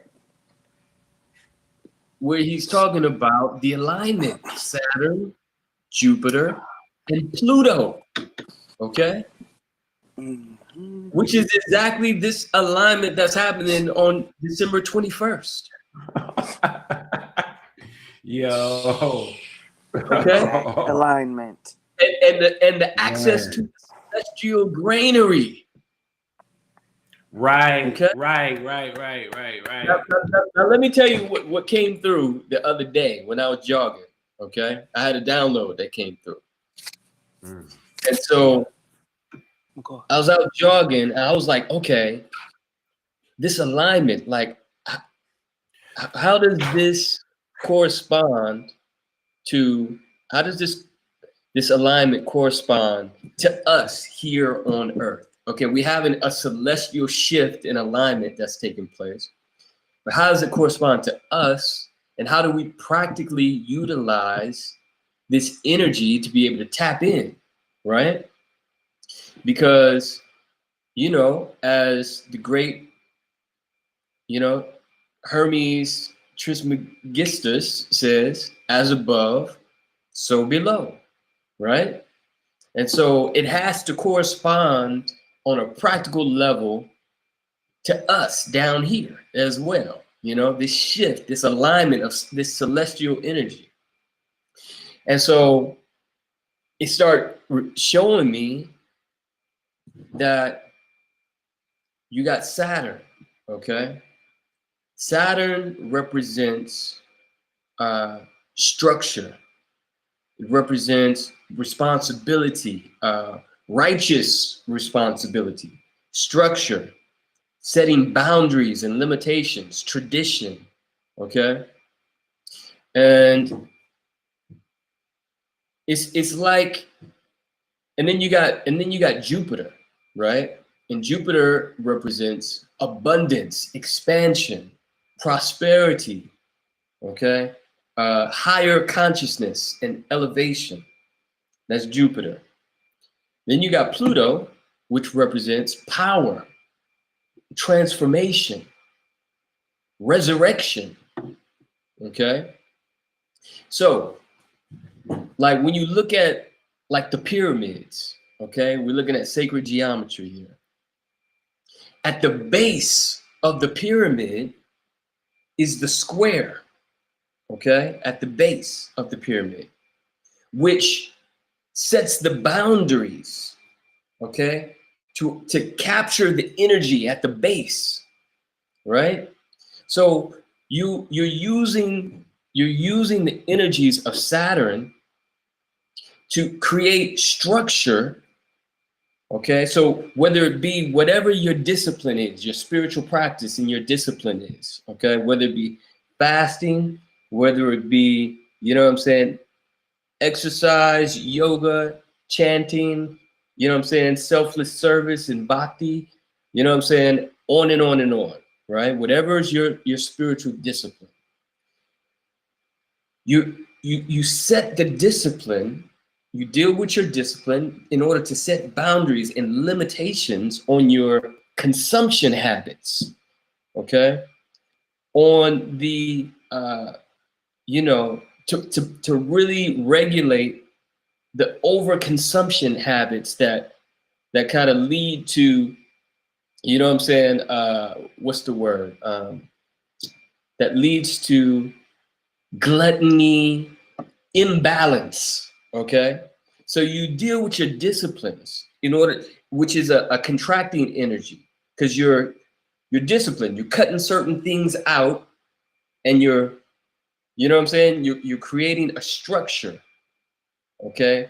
Wherein with you're kind of like, you're harnessing the energy, okay, at the base, okay? And the base is where your passions lie.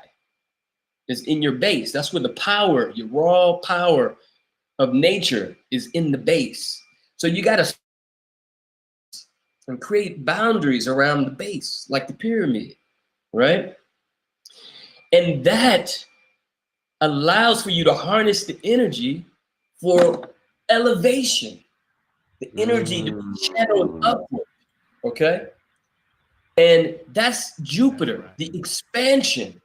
So you contract and limit through your disciplines in order to expand your consciousness, okay? So you're dealing with that polarity, that duality of contraction in order to expand. Contraction of the lower nature of your passions, harnessing and getting your passions under control in order to expand in your higher nature, okay? Which is Jupiter, which is the gifts, the prosperity, gaining access to the, you know what I'm saying, to the spiritual gifts and the blessings and the abundance of the cosmos, okay? That Jupiter is, the energy of Jupiter is ushering in, okay? Then you got Pluto present. Pluto is that nuclear energy to help you transform and resurrect. Okay, that's transformative energy. That's resurrection. So when you're talking about making that leap, that new leap, that next leap to the next level, you got all the elements present. The window is open. The gateway is open for you to make that resurrection. You know what I'm saying? That resurrection play. For you to take the leap, for you to almost like a cosmic trampoline, where you contract in order to expand. It's like boom, boom. You know what I'm saying? Right. That's how the energy works. And then when you go like that and expand, Pluto pushes it up also. The resurrection. So you're not just expanding. You also, the energy's pushing up. Right. Right. pyramid. Okay. Right. To the pyramid, to the apex, to the top, to the peak, to the apex, to the crown. to the crown. Okay? Yes, to the crown. Yes. And so this is the practical application of what these celestial alignments and movements actually mean, and how we harness that energy on a personal level down here. You know what I'm saying? Right. And so and it's that is not just an astrological celestial event. You able to harness this energy, you know what I'm saying, through taking certain actions in order to transform and resurrect to your higher self. Right. And Pluto gonna push you right on through. But Pluto's that implodes, that nuclear energy that's gonna just, you know what I'm saying? That's the Kundalini. Wow. That's what's gonna push it straight up. It also reminds me of when you say this, I think, and it's so fitting, Tajh, because the Sarigi dance that Ando talked about, I think it speaks to they were doing exactly what you're saying. They knew that this alignment was coming, so they had the Sarigi dance ready, right? And he also mentioned these other beings that would come and take part as well, because they knew that alignment was happening as well. And so now they were dancing. That was their, their means. Their means, right? So what should we be doing? So because that Sarigi dance ended, but yet this revolution and this cycle has continued, then that means that what? We need to have something to replace the Sarigi dance. That means that the Sarigi dance just stopped. It was the end of that phase for that. So now what steps in? Right? I mean, exactly. And that's why what I was saying about, the disciplines, the spiritual practices, you know what I'm saying? Getting in your breath work, getting in your fasting, getting into your chanting and you know what I'm saying? The spiritual disciplines, is what's going to harness that energy and cut out the bullish, you know what I'm saying? In order to prepare you for that expansion so that you can access the celestial granary. Okay? Come on. So that you can access the celestial granary. So this is what we're talking about. This is how we translate these celestial events and the celestial energy into practical terms for the being, because the shift is happening for us as well. As above, so below. Exactly. Right. And I feel like what's coming in next is the air element. You know what I'm saying? We're going into a whole nother element. So that air element brings in that the spiritual works, the breath works, the heart works. You know what I'm saying? All of those vibes. Mind, you know what I'm saying? Exactly. Telepathy. Building on before was the healing the fractured mind. Okay? A lot of people are dealing with the fractured mind. Okay? Come on. And because of trauma, because of pain, because of, you know what I'm saying, guilt, because of all of these things, the mind has miseducation. Miseducation. The mind is with the Philadelphia experiment, not the Philadelphia experiment. It was the one after that, the Montauk experiment. Montauk. That's what they were experimenting on with the victims or whatever or the participants, was the fracturing of their consciousness in order to fit in another code or another entity or whatever energy, whatever they're doing. They got to fracture the mind. So that's What where was I know of that terminology too, you know? Right. The fractured mind from the Montauk. Right. So in order to become a Montauk experiment, your mind has to get fractured through some means. You know, I mean, that's one of the experiments they were using, I think, you know? Right, and that was in order to program multiple personalities within people so that they could become like sleeper cells. You know what I'm saying? And can be triggered. And triggered candidates. Yeah, exactly. So they had to fracture the mind through trauma, you know what I'm saying, to where they can implant a whole nother psyche within this person. Wow. That can be triggered, you know what I'm saying? Almost like through hypnosis, maybe through a tone, or, you know what I'm saying? Some type of trigger. Exactly. And they can be activated, you know? The Baba goes into like a lot more. We got a couple more clips and we're gonna wrap it up and move into some next things. Though let's hear this next one real quick. You got me, Mikuak? Yes, but the giant one, of course, as I told you, had been sighted. Your mother is coming. You see, the mother of all African people. Let me say this, what I'm telling you here, do not expect Professor Emeritus to come and tell you, because you see, we've been brought up to believe that if a doctor says I'm not well, then I'm not well. Don't believe that.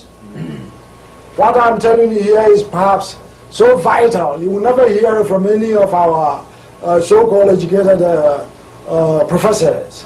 But the giant one had been sighted. The giant one is coming with, as the Hopi says, the blue horn goddess is coming, followed by the the dark-haired ones, and they are awake. You see, your mother is coming. You see, this is the mothership, and these are the black-haired ones. All these are known to the Hopis, the indigenous people even here. And they say that the purification is going to start. It's going to be a matter of plucking all the undesirables. This is why I'm telling you, don't run to build yourself a bunker. You just believe in yourself with the faith and do the right thing, because two people will be standing. One will be plucked. And the Hopi use the same word. They say these black-haired ones, who follow the mother, you see, their work would be to pluck all the undesirables. Let me say that why people go so frightened of these simple words I'm using here. They knew what that means. It means that through many forms, including, but not all, including spontaneous human combustion, the purification will proceed, and we would clean the entire surface of this planet. Next one.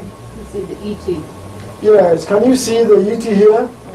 Extraterrestrial. Yes, had a lot to do with this. Yes.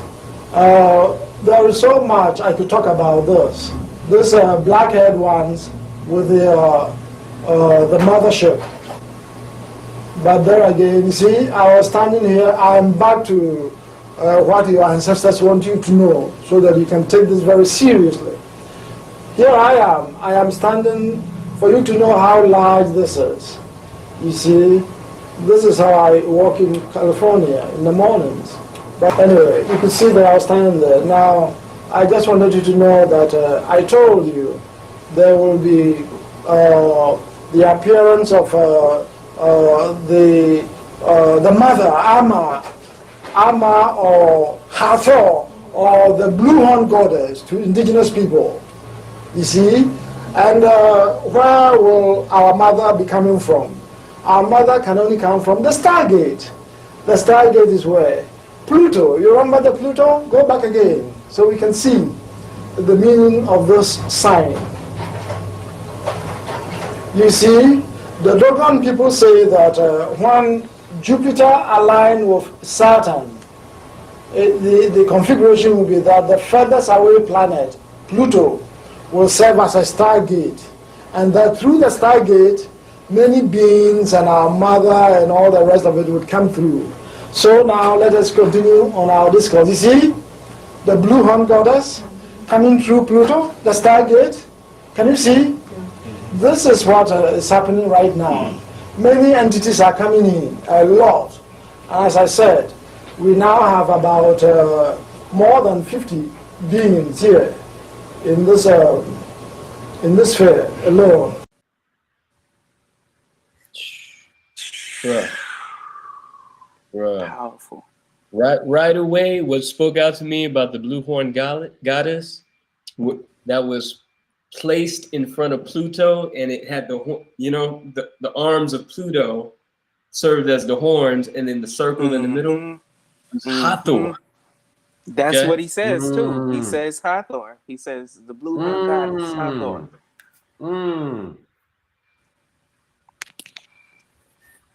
Yep. Powerful. Yep. It's powerful. Yep. Powerful. It's interesting. Hathor rising. There's so many Hathor components rising. you just gotta unpack. It's just full of goodies. Exactly. And when you layer it, I just keep on thinking every time I hear it is, how does it relate to now? How does this relate to now? How does this relate to now? And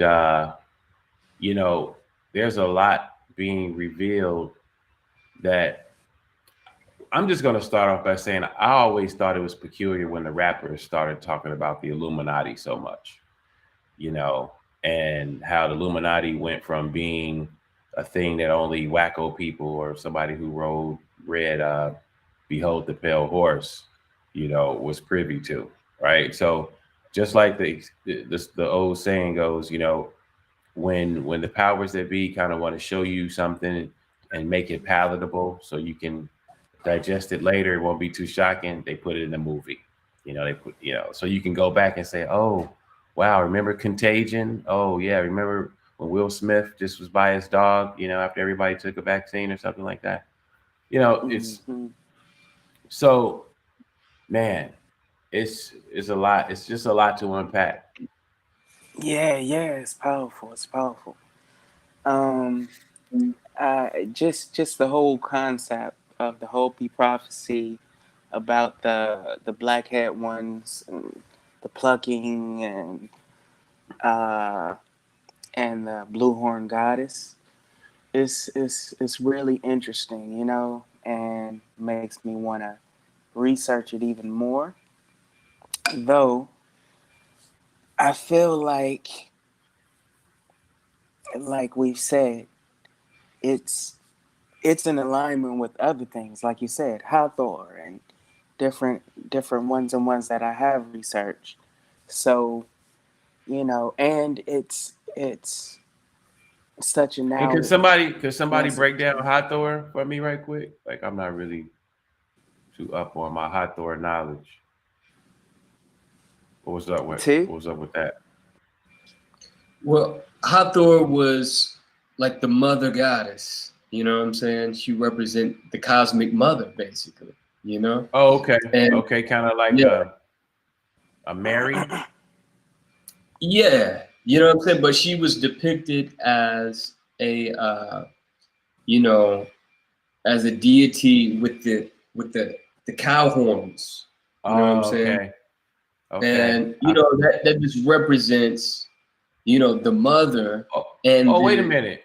In the Old Testament, didn't they worship like a cow or something like that? Like right. Exactly. Where it was like sacred cat. In the Old Testament, the cat. Supposedly that was Hathor. You know what I'm saying? That was Hathor, and that's why the Indians of India they're like vegan. They don't want to kill the cow. It's like kind of sacred. It's sacred. It's sacred. Exactly. Wow. Mm-hmm. Yeah, it's a maternal, symbol. You know what I'm saying? Maternal the cow, symbol, right? The cow, right? Giving us all that milk. The milk, giving us the cosmic milk. You know what I'm saying? The Milky Way. The Milky Way. So we got one more clip to wrap it up, and then we're just gonna come back, wrap it up real quick. Though, let's run some of that clip. It may be kind of long, though. We'll get the gist, because it pertains to all of us, or, us as the diaspora, as well, I feel. So let's get that. The moment I came to America, I said, let me go to Oribe. Oribe is a place in New Mexico, the Four Corners of America. Oribe is the oldest village in America, the oldest habitable place throughout the whole of North America. Oribe is the place where the two Africans had a covenant with the Creator. You see, Africans lived in America long ago. This is the oldest village in America. And this is the place where the two Africans met God. And they had a pact. They have a covenant.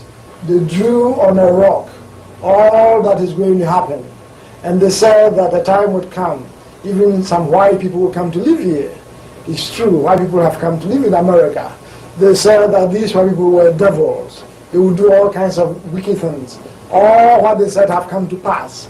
And then they said that a time would come, toward the very end, the two Africans must meet again. So the elders, Hopi spiritualist, when I met with him, and when I poured libation, and when I asked in our ancestral tongue, inviting the elders to come down, you see, I went to the mountains. This is the Hopi land. And I asked our ancestors from the highest heaven to come down, and they did. And I talked to them. Then this is the eldest spiritualist who held the rock, the Shah, from the beginning of time. It passed on from generation to generation to generation from the beginning of time. This is the last of the family. Do you understand me? This man is called Geshiwani. He is the spiritualist who's from the beginning of time. The ancestors entrusted to his family the custody of the rock, the Shah. So when I met with him, we prayed, I invoked on the 77 gods of Africa. Then I asked the spirits to come down there. Then I asked all the spirits, in sincerity. I saw actually the world shaking. Then I said that I could go on behalf of all that had ever been. Here I am in the mountains with simple love in my heart. I want to bring the bonding of all the brothers together. My wife was my faithful assistant. I was in a mood that I cannot explain. So I sat down with this spiritualist, and I prayed and he prayed. We invoked on the spirits, giving him all the blessings. Then I said I want to give him a present. I gave him from Africa our highest present, Sankofa bed in the Adinkra symbol. When I gave it to the man, he nearly fell down. I said, why? He began to cry. He says, do you know something? Our people have waited for thousands and thousands of years for this. Our sacred bed, the Hopi people, their sacred emblem is the Sankofa bed. Did you hear what I told you this afternoon? The owners of this land, their emblem, their sacred emblem, is the Sankofa bed of the Akan people of your ancestors. And the Hopi people, they have waited and waited. It was all a myth. They didn't know. So the man was shaking, and he prayed. So I gave him that, and then he says, the God brought you here. Take this pipe. You must smoke the pipe. So he gave me the pipe. He said, smoke it. I've never smoked the pipe before. So smoke it. So I began to smoke. He went into the bedroom and brought all what had not been seen by many eyes and began telling me this, the story of white man. In about 2 hours, we filled all the void, the 2,000 years void. He told me things he had never told anyone. So I gave him that, and I took that. So this is Hopi land. And this reminds me of the biblical mountains in North Africa, where historical Moses purported to have gone to meet the Creator. When I went here, I felt the same. I prayed a lot in solitude. I tried to tap into the energies of our ancestors, especially those who died in the Middle Passage. I summoned all their spirits. And I said, I burn incense from Ghana and from Egypt and from Ethiopia. I burn those incense I picked for myself. I put holy water from Ethiopia on the ground. And I said that the spirits might protect all the Africans born in America, the women, the children. I said that no devil should gain into their spaces. So I want you to know that someone asked me this afternoon if I am aware of Jupiter being shifted by white people. You see, 1994, when the Dogons say that Jupiter and Saturn have aligned and our mother is coming, white people were so worried.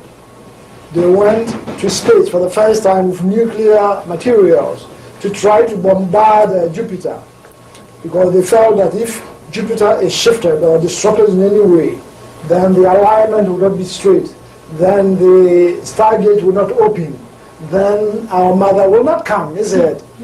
They went to do that, but unbeknown to all of you, I want to confess to you here in this room, on that very day, while people went to space, on that very day, that very hour, there are some spiritual, African-American spiritualists. You don't know their name, but they pray for you every day. You don't know them, you will never know them, but they watch you. African-Americans. Some lived in Chicago. In fact, the one who offered himself for sacrifice, African-American who offered himself for sacrifice. He lived in Chicago. A man who is about 55 years old. Amateur astronomer. He knows a lot. He says he's willing to shed, he died spiritually, and then he came back. But that day, I was empowered. We negated, we cancelled. It was very interesting. What was the name of that comet that was hitting at that time? Jupiter? What was it called? No, not Hale-Bopp. No, some Jewish name. Anyway, you all remember. You remember that incident. That incident found me of all. Now, your next question is, where was I? Where did we do the sacrifice?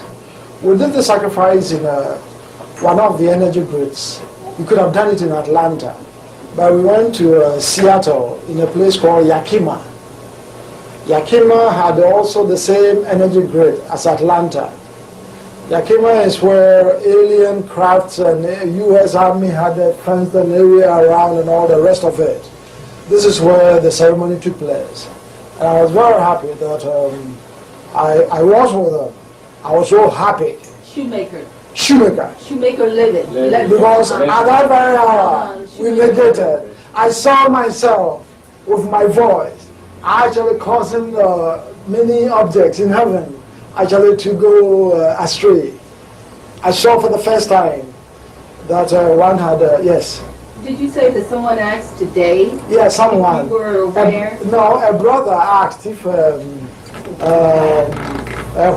whatever happened when white people were trying to shift the Jupiter from its orbit so that the alignment would not be complete. And I said yes, indeed, I was part of the group that fasted and prayed and made a sacrifice on behalf of all the good people, the gentle people the mothers who And even we run also away. planted, we also did a planting there in the symbol of the star Sirius, you see, so that we figured that when the trees grow up, then they'll be in the symbol of the star Sirius, and that when our mother looked down, she would be able to see it. There is a place in That day, Yakima, in Yakima, Washington. very, very, very mysterious place. It's And an Indian reservation. U.S. Army Indian had, reservation. while I was praying, it was very interesting. Of course, I was also possessed during the prayer session. In fact, it was very serious because we have done many, many rituals, slaughtering and all that. So while we were consummating the ceremony, U.S. Army were actually running. You could see them. You remember? Uh-huh. It was very, very emotional while we were doing all this, because there was an army base, you see. It was outside a nuclear plant, you see. U.S. Army were running, but about 100 people.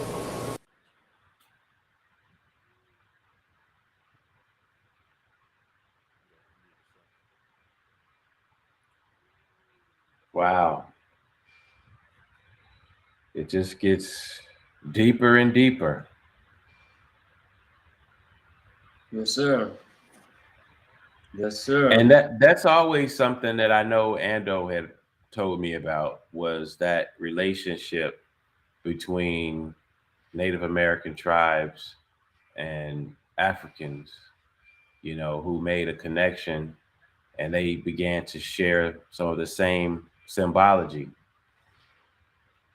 And it's just very strange to me. And I know the answer, of course, that, you know, they just don't want you to know these things.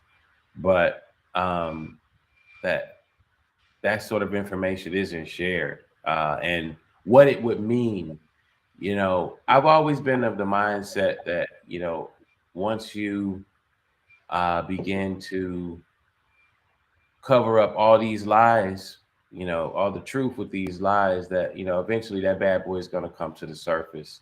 And I think that's what we're realizing now is still more of an awakening, you know, just as much as, you know, social media, you know, has kind of damaged us, you know, in ways that I don't have to mention, but it has also given us, you know, access to information at a faster rate, right? Which means that, you know, those eyes are opening a whole lot faster.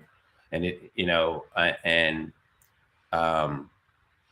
what that means for our overall connections, you know, if we can just kind of get past, you know, I think, I don't know who said it, but someone said that the world is everybody's. You know, there's just not one place that's your home. You know what I mean? Every place is your home, you know? And the more we can kind of create that connectiveness mindset, right, we can really move forward. And for Ando to bring, you know, I look at it kind of like he and his wife were on a road trip, and they're like, hey, you know, while we're out here, you know, let's kind of stop at these places that we know about, right? And then you're out there and you start talking with people and you're meeting people, and they're like, hey, you know, let's go back and let's go hang out and talk about, you know, this stuff a little bit deeper. And then you start, you know, just revealing information, and next thing you know, there's another connection, you know. Absolutely. Organic and directly connected. You know what I mean? Like, and I think too, like you were saying, it gives us, this technology gives us access to more information, and not just more information, but information, unfiltered information. That's not having to go through gatekeepers, right? And you know what I'm saying, and traditional, you know what I'm saying. So you're getting unfiltered information from the grassroots. So now you've got access to grassroots media. You know what I'm saying? That's not being edited and filtered by, you know, gatekeepers that have been put in place by the powers that be, that want the people who want to maintain control and suppress certain truth from being exposed, you know? And so I think that's a powerful thing. you know. But I mean, of course, not all information that you're exposed to on social media is accurate. That's why you got to do your own research. But you know what I'm saying? It is a quickening because you're getting direct access to truth and information, and to grassroots media and grassroots teachers as well, who have not been co-opted and corrupted by, you know, certain powers who, you know, their traditional role has been to suppress and to control the flow of information. Exactly. Well, I tell you what, brothers, this I think this has been some important sharing, because you mentioned, you know, who is, you know, why don't more people know about this? It has been suppressed, and ultimately one of our goals here is to really be the media that we want to see, because this type of information is super important, and it's such a gift to bring this to people's awareness right now. Like, we have folks on Harmonic Convergence 2020 tuning in, who I'm sure, you know, are experiencing the expanded consciousness that is bestowed by this perspective, you know, for sure, because this is timeless knowledge. And the fact that it was seeded a generation ago for us to really begin and only very much begin to unpack the momentous meaning that it possesses.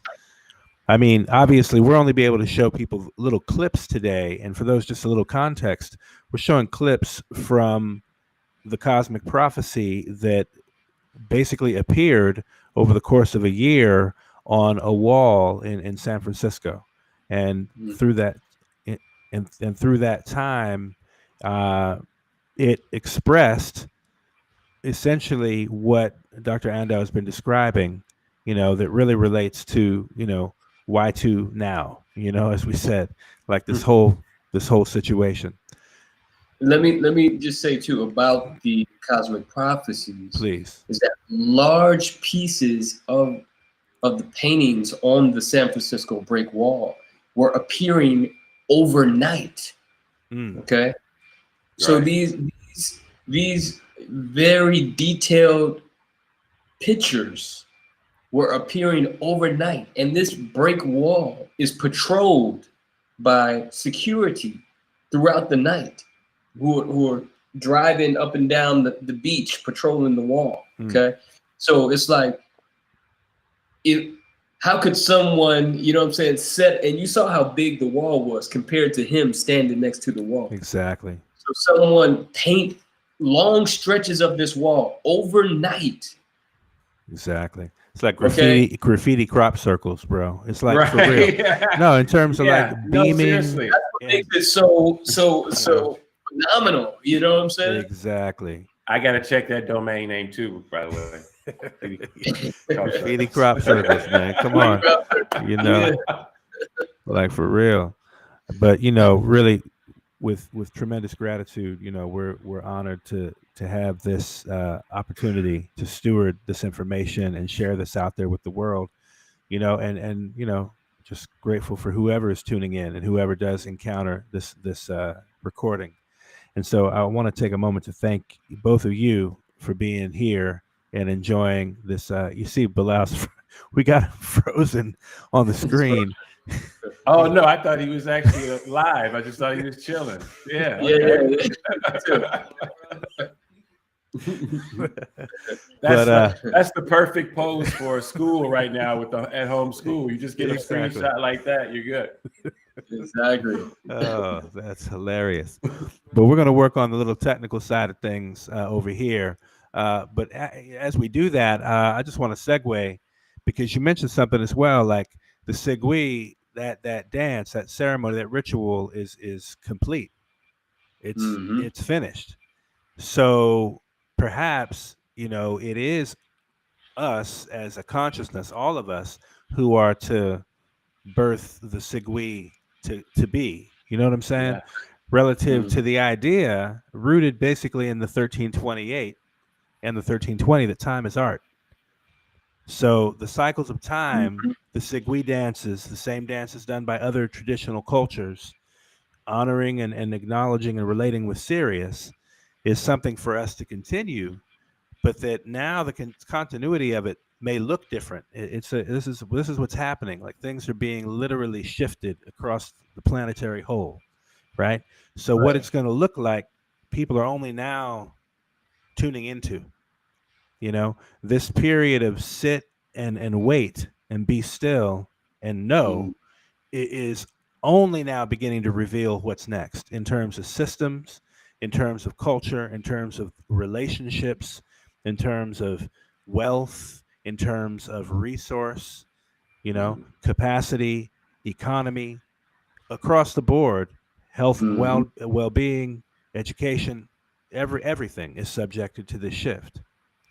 And it speaks to what RuBen was talking about also, of the completion of the 13th Baktun and the birthing of the 14th Baktun.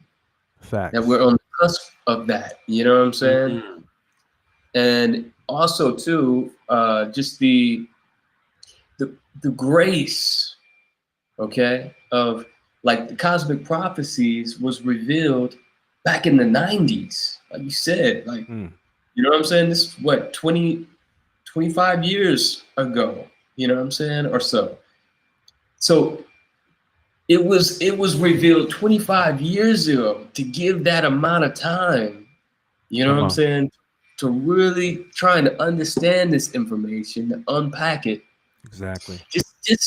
Just speaks to the amount of grace that we've been bestowed, that's been bestowed on us. You know what I'm saying? That type of lead time, you know what I'm saying? True. And that there are beings who are responsible for presenting that information, who thought enough of us to give us that much lead time. Okay? Facts. And to give us someone like a Dr. Ando, you know what I'm saying? To present this information. You know, as he said, you know, he just received a phone call one day, some folks saying like, yo, the ancestors want to use you to deliver this information, you know? Facts. Yeah. So it just speaks of like, you are not alone in this thing. Okay? Like there's someone who thought enough of you, you know what I'm saying, to plan this thing out 25 and beyond years in advance, to give you that much lead time to prepare yourself. Facts. For this time. You see, the time capsule. And then what RuBen was talking about the wave issuing forth from the center of the galaxy, of the Milky Way galaxy. Come on. You know what I'm saying? The light wave, the burst that's coming from the, and you know, light waves contain information, coding. That's right. Right. You know, it's like a wave file. Yeah. Yeah. You know, like a wave file. Hilarious. It's music. It's light. Come on, Tajh. Yeah. You know? Yeah. So, you know, it's just being open to the transition and dispel. A lot of people, when they hear about this type of stuff and celestial alignments and transitions, they think, and the ushering in of a new age and whatnot, they think everything's just going to shift all at once. Like, want to dispel that, you know what I'm saying? Like, it's a gradual shifting and alignment that's happening. It's not a magical womb, you know what I'm saying? Abracadabra. Like, that's a fairy tale type of thinking, you know what I'm saying? It's about preparing yourself and realizing that your body is an instrument. You got to tune it up to receive the wave file that's being transmitted from the Galactic Center. That's right. Right. Ooh, from the Galactic Center. Music that's being transmitted to upgrade your DNA and your frequency. Yeah, man. And it's a gradual, subtle shift, a gradual, subtle shift of energy. Absolutely. You know? Absolutely. So all I say is like what Dr. Ando says. in this time. When the elder handed him the pipe, smoke this, smoke And it. I want you guys to know, I don't know if you can notice how red Ando's eyes are in that picture. Like in the original photo, his eyes just look like glass. You know what I'm saying? That's you know, wow. The blessing was in full framework at that point. Trying you know what I mean? to get Bilal back in the well, let's bring Bilal back in real quick. Let me see if we can bring him in real quick, because I know those two brothers got real deep. He's perfect for this conversation.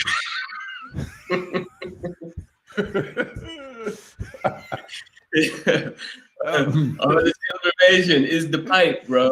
There he is. Smoke this, smoke it. You know Listen, oh, when the medicine man hands you the peace pipe, you know what you gonna do, man. What you gonna do? You know? Exactly. Come on, you came here for this. This is what you came here for. Just like Rihanna said, this is what you came here for. Oh, that's hilarious. Well, look, check this out though on the real. Bilal and I, it's hilarious that he's here and frozen in this wait a minute. eternal Samadhi. Eternal repose. But that man always got that pose though. Every time he gets up, he like, look, my frame is gonna be chill though. This freeze frame gonna be the business. Right. Try to log back in. We're gonna try to get Bilal back in, but I want to segue real quick on the Sigwi, like we're talking about. The Sigwi, as we segue, is it is the arts and culture. That is what it's always been. They were dancing. They were dancing in rhythm with the cycles. It's the vehicle. It's and the information.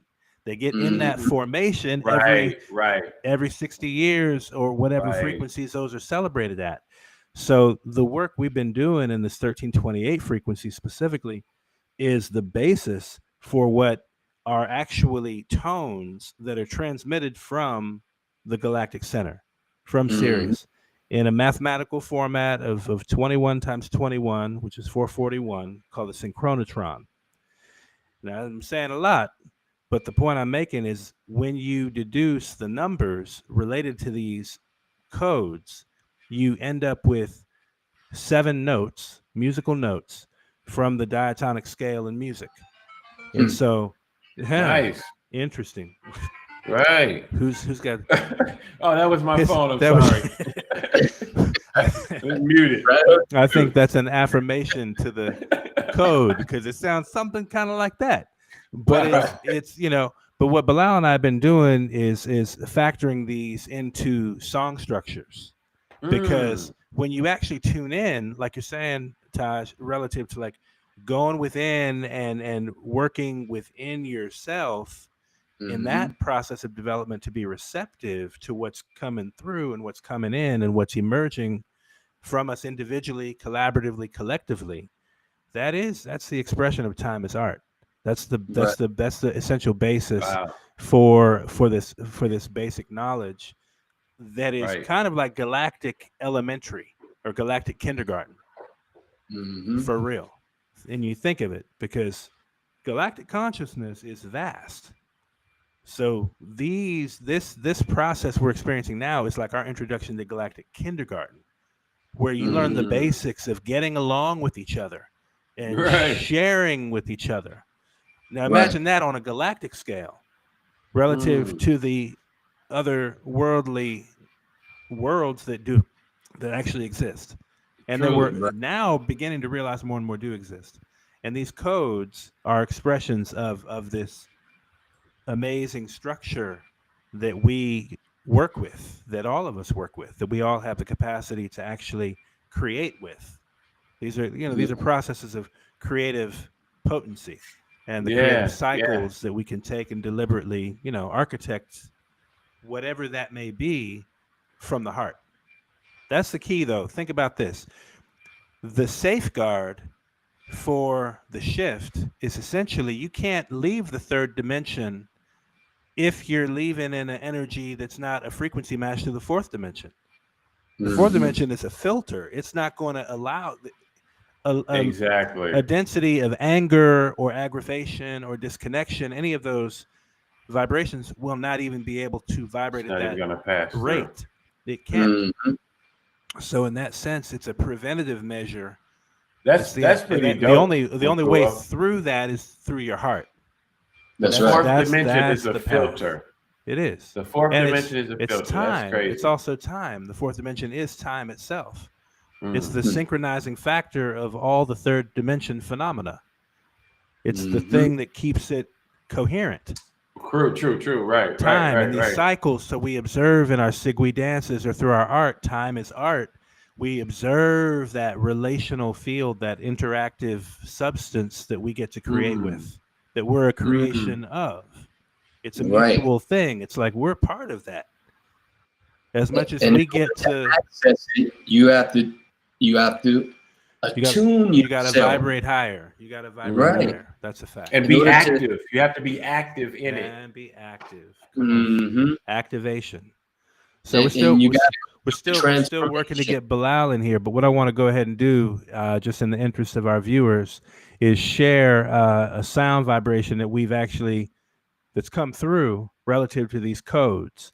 And this is we've taken the creative liberty, which is our all of our equal rights, our creative liberties, to apply song and structure and melody and harmony, but understanding the basis of it are these codes, this particular pattern.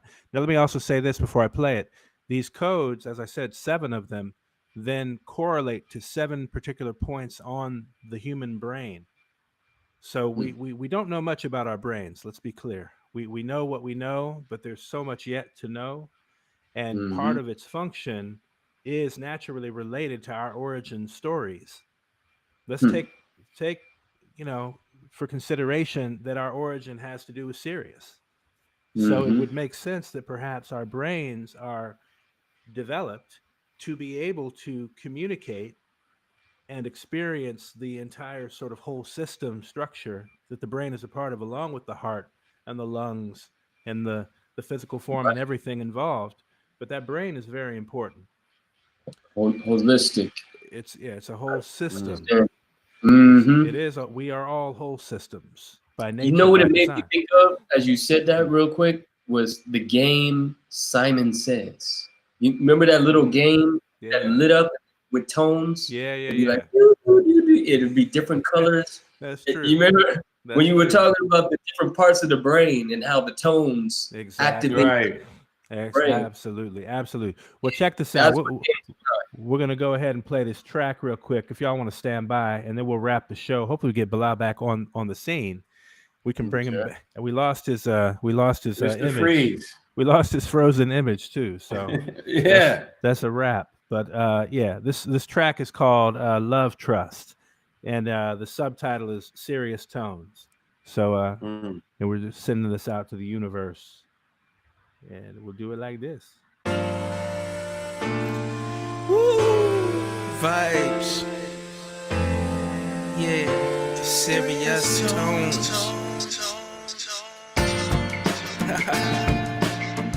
Yeah, decoding and recoding. Mr. Call. Word up. We sight it up, we vibes it up. Our tribe is tough, yeah, and we light it up. We're showing up, you know it's us. We run the codes and tones. The sun is gold and shining from the soul. We hold it up, you know it's us. We spiral up and on the Bible up. And the vibes we trust, and they vibes is us. We on the cusp, you know it's us. Yeah, so pop the top, crank the bump. Don't fake the funk, just like the skunk. It's going up, so you know it's us. Now come chant with us.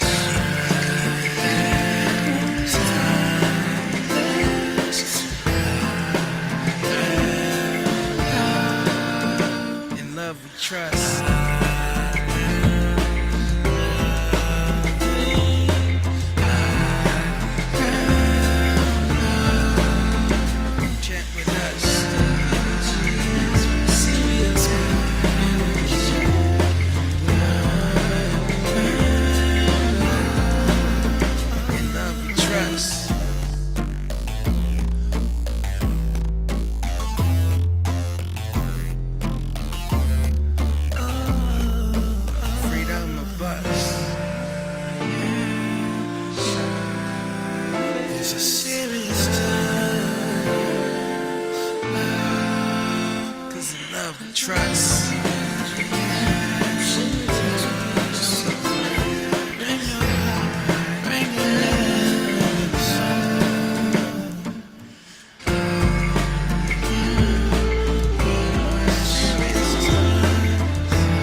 sighted up, we vibed it up.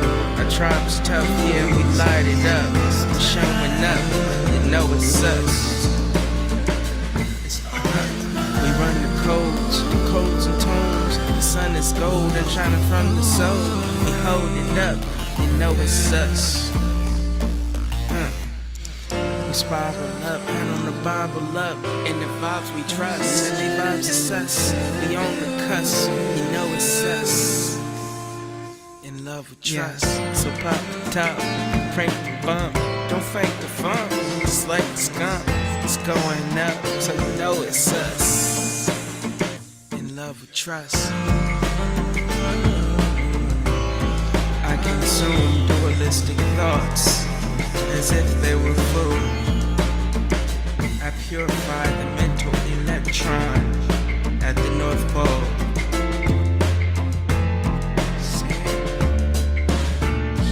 Maybe on the mothership, see? Yeah. Let's go, let's go.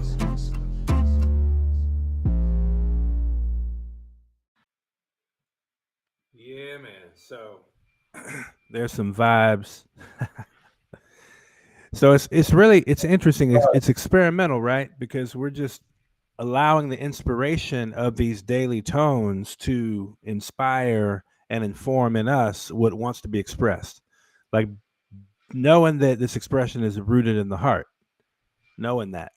So when you talked earlier about the codes, and we're getting Bilal back in the mix over here too.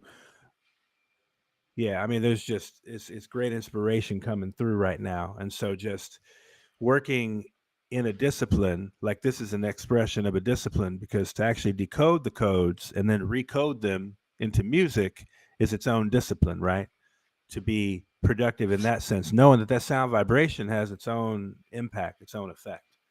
And so, especially when you're deliberately doing it in the mathematics, it's just been such a, I don't know, it's just a powerful experience. So just to bring that, ground that into the planet, knowing that it's coming from literally from Sirius, like that's. That it just feels good too. You can just feel it when you listen to it. So it's right on. It's right on time, and it's right on tone as well. You know what I'm saying? High resonance, man. All day. Yeah. All day. Before we knew it. There we go. Hold on. Let's bring B. So, he still looks. We might just have to bring him on camera over here in the room because he keeps getting frozen on the phone. I don't know. We can try to bring him in. Let's check in with B. See what's happening. One moment. See what's happening. Okay. Okay. Okay. Yeah. Hey. Oh boy. It's. Yeah. Maybe you have to share the. Yeah. I share think the we're gonna camera. bring him. We're gonna. Yeah. Come on in the background, B. Let's come to the foreground from the side camera angle over here. Let's work this out. So yeah, but that being said, we want to invite folks to check out planetrestoration.info for more information. We're going to be coordinating some future things here with RuBen relative to Harmonic Convergence 2020, and also just keeping in touch, in tune with the community planet-wide with what's coming up. There's some beautiful things coming up. And I think we all want to just continue to vibrate higher in this time. You know what I'm saying? And basically, yeah.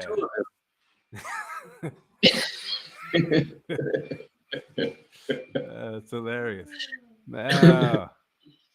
Classic. Well, he's here. He's in the house. You know what you were saying about the how you guys are using the music and the codes, to make the music, and then talking about the wave, the light wave coming from the galactic center and the wave file. Yeah. You know, and a lot of times the major changes that happen within society on the planet are initiated through, like you said, through arts and culture. You know, Right. it's like when the music shifts, Mm. when the tone shifts, you know what I'm saying? It's reflected in That's the right. in the culture. The whole mood, You know, the whole vibration, the whole mood the whole shifts. vibration shifts. Exactly right. You know, And I've and seen so it happen. We've seen it happen because I mean, I saw it happen when I was introduced to Sons of Light, and just the right. impact that that vibration had at that time in the process, because that was a generation ago, essentially. Like it's like Hmm. been, you know, in that process, you know, Right. over these years, you know. So Absolutely. So this is a gift. yeah, You know, it's a absolutely. gift. These codes that are being delivered to us, and just that you guys have been able to crack that code and be able to really put that in musical form is just a powerful tool. You know, it's a Right on. powerful tool for shifting the energy to make that dimensional shift that we've been talking about. You Exactly. know, Exactly. It gives it a wave form within which to exist. And that's why we also yes. know that the whole time science of 1320 operates by wave spells. So basically Mhm. 13-day cycles. Hmm. So to also note for folks out there listening, in the natural time calendar, we're about to complete this Zolkin, this 260-day cycle tomorrow. Tomorrow's the completion of this cycle, Kin 260, the yellow cosmic sun. Tomorrow is also the solar eclipse. So we know the impact that's happening in terms of the eclipse energy, knowing that's going on tomorrow on the cosmic sun day in this natural The time new moon. cycle, in the new moon. Exactly. Mhm. So Mhm. that then, Sagittarius. right on. So that then also creates, get some camera space here. Do that. All right. So that creates a, you know, a real interesting um, lead up to 7 days to follow Let me. I for wanted this to touch on conjunction, as we've been talking about. this new moon in Sagittarius and solar eclipse leading up to December 21st Mm-hmm. conjunction, right? The great conjunction, great mutation. That's also Mm-hmm. happening, right? Okay. Uh, when you're looking at Sagittarius, okay? New moon is new beginnings, seeding, okay? Sagittarius is represented by a symbol called the centaur, right?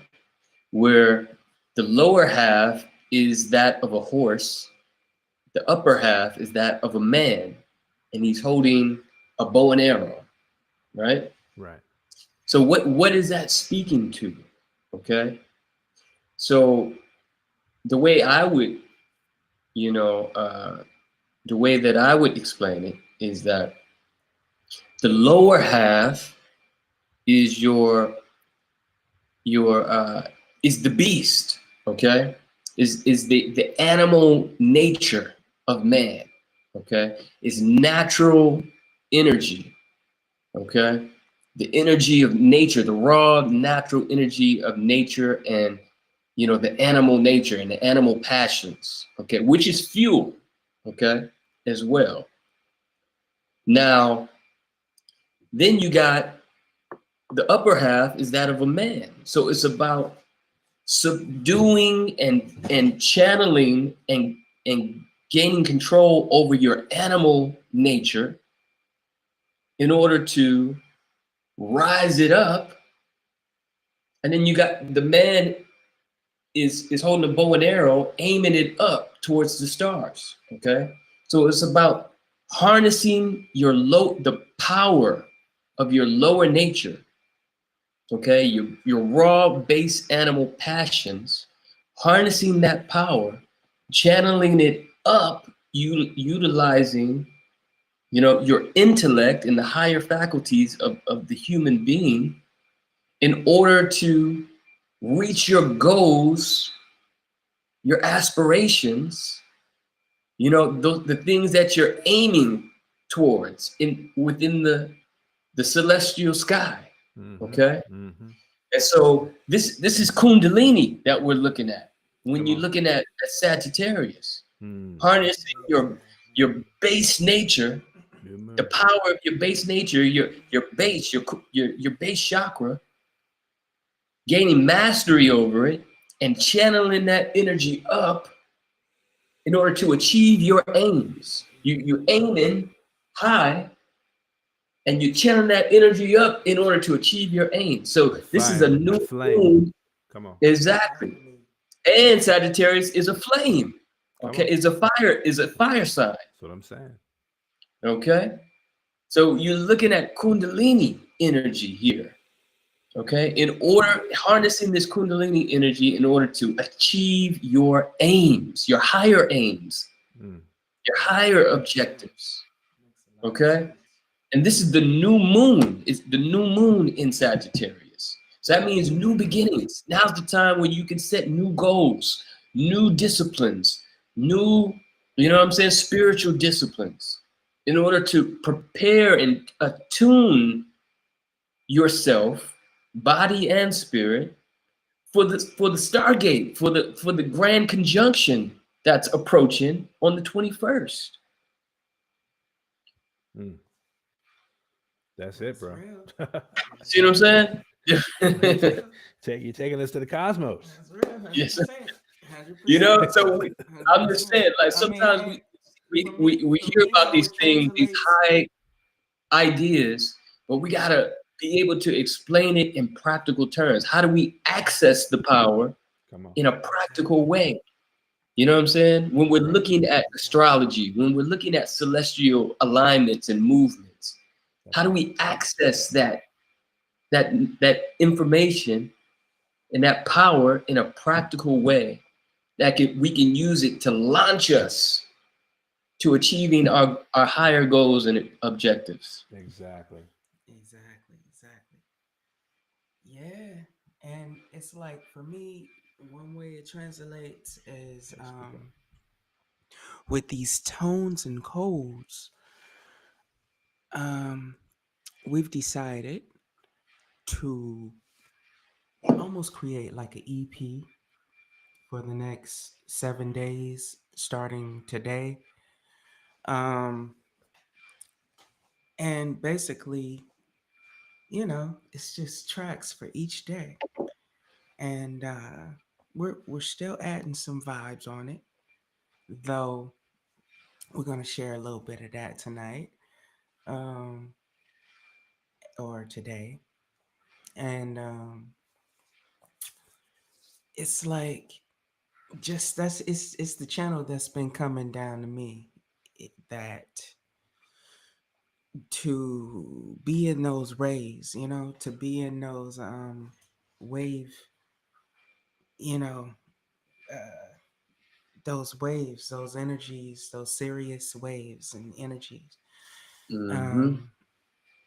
So basically, we plan to upload those tracks on the website daily, and you know, you all tune in, and it's some vibes, like, you know, it's some utilize channeling activation. Well, that's it. Galactivation. You know, Galactivation time. Galactivation time. That's exactly what it is.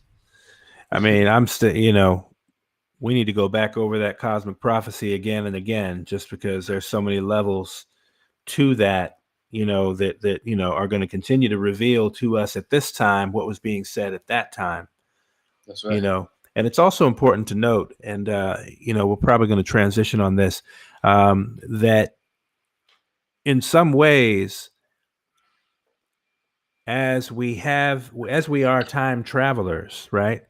And if we are time travelers, there is the possibility that we are visited by our descendants now.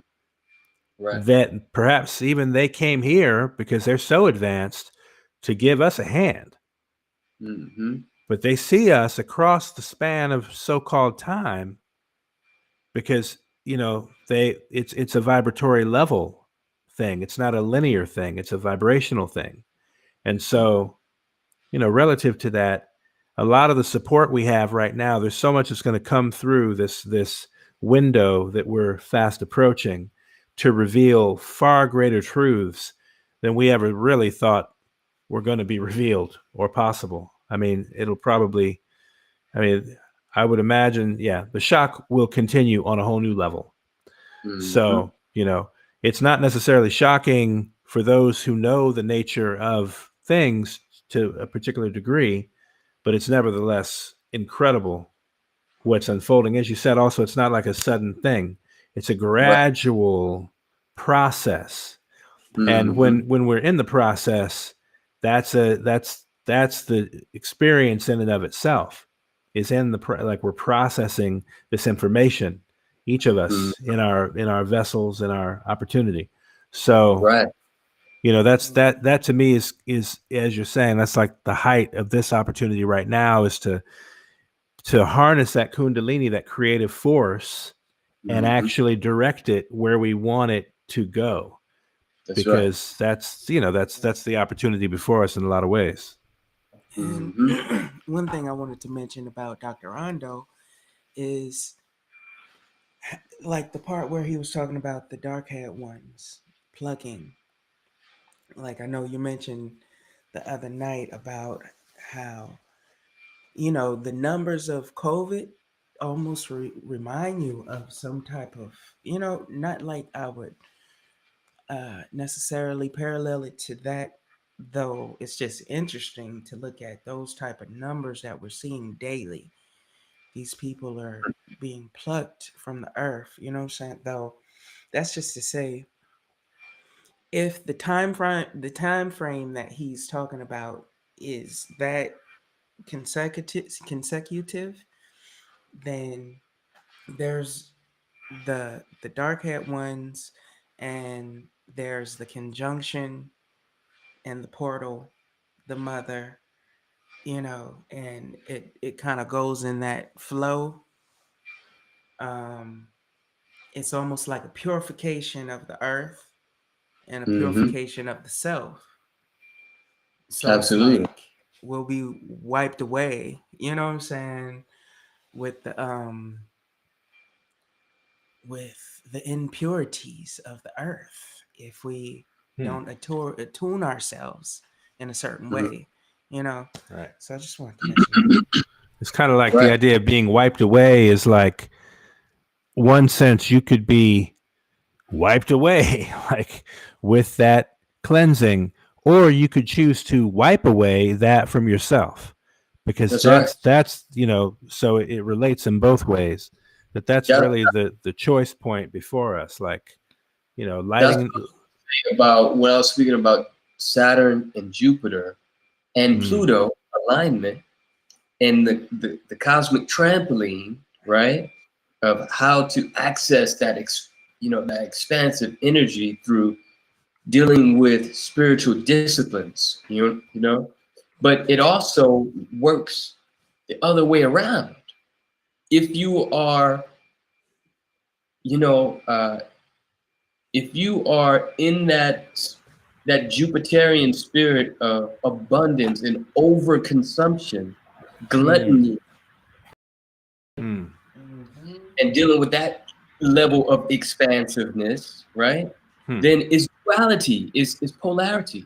Then it's going to naturally trigger the Saturnian energy to contract and limit you and sit your butt down, you know what I'm saying? Whether it be through illness, you know what I'm saying? Whether it be through, you know what I'm saying, lowering your immune system or whatnot, because you're dealing with overconsumption, and it's going to force that limitation on you, that discipline for you to sit down, you know what I'm saying?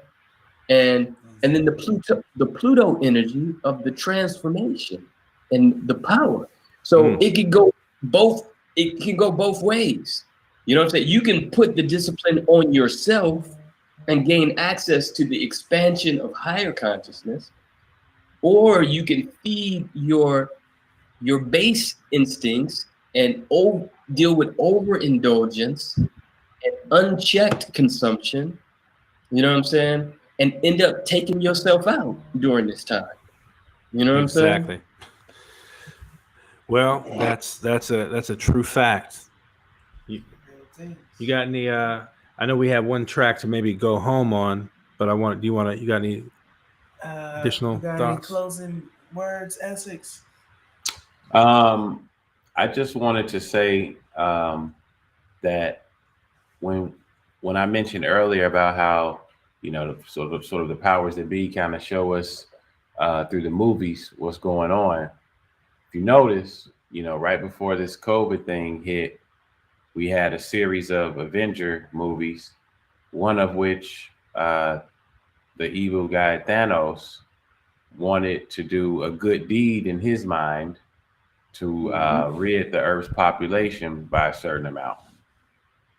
Right? Wow.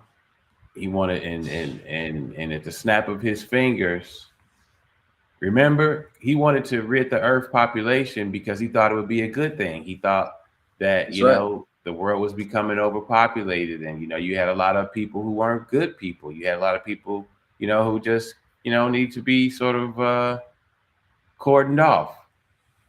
And he snapped his fingers and he did it. That's no different than Global 2000, right? That initiative.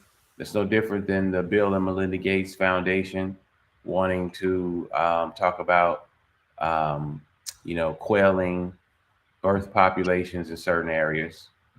And it's kind of more of the same, you know, it's that good against evil battle, you know, but they show you what's going to go down in the movies, pretty much. You just got to pay attention to it. You know, immediately when COVID happened, my mind went to Thanos. If you go to some of my earlier Facebook posts, I was calling it Thanos vid or something like that, you know. You know, because it was too much of the same, you know, that quip, you know, twist and skew. You know, we know these. Oh, and not to mention, guys, if you haven't seen it already, you need to watch this Netflix video series of it's a documentary called Rotten, and basically it explores how, on the one hand, let's just call it the Western philosophy of the approach to food, right? Overconsumption. I want what I wanted now. I want oranges throughout the whole year. You know, there's not a season for any fruits anymore and vegetables.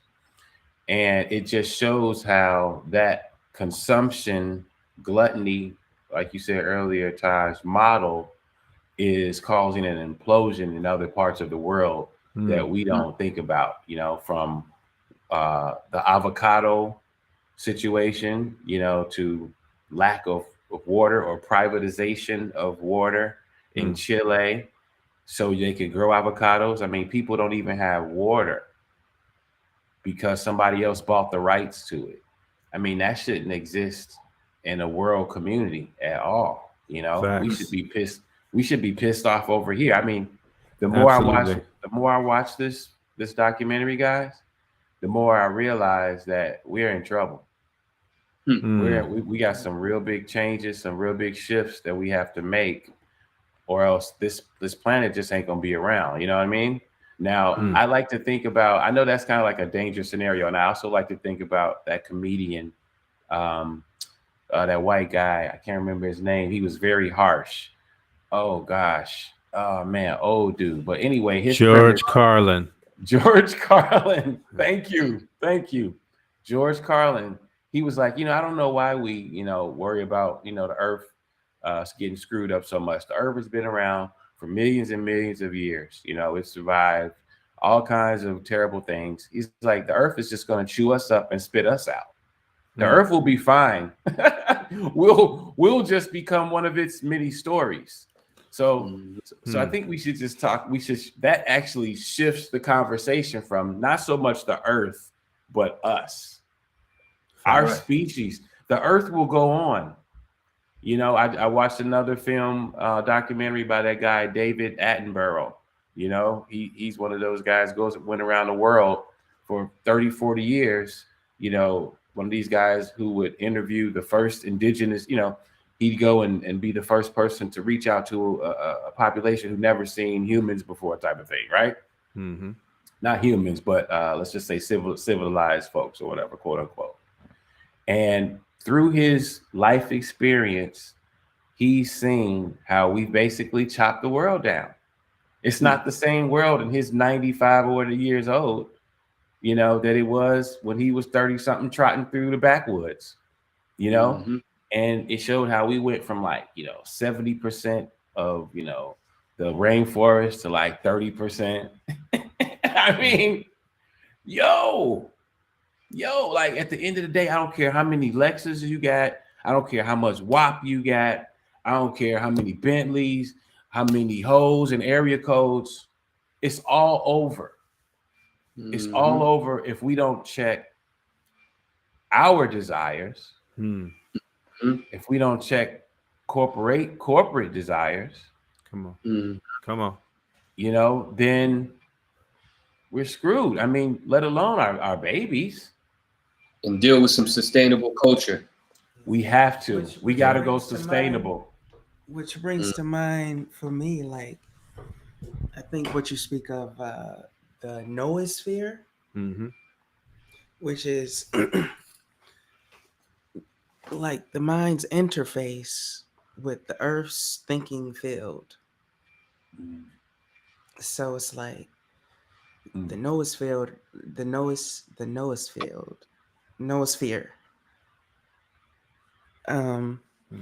is like the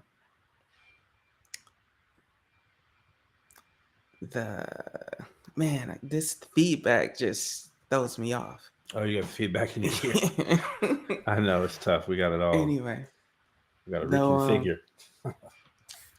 Basically, it's like our connection, the body, mind, Earth connection is very interesting because there's an Earth technology that as we tap into that, then we start to realize our purpose, you know, on the Earth. So it's like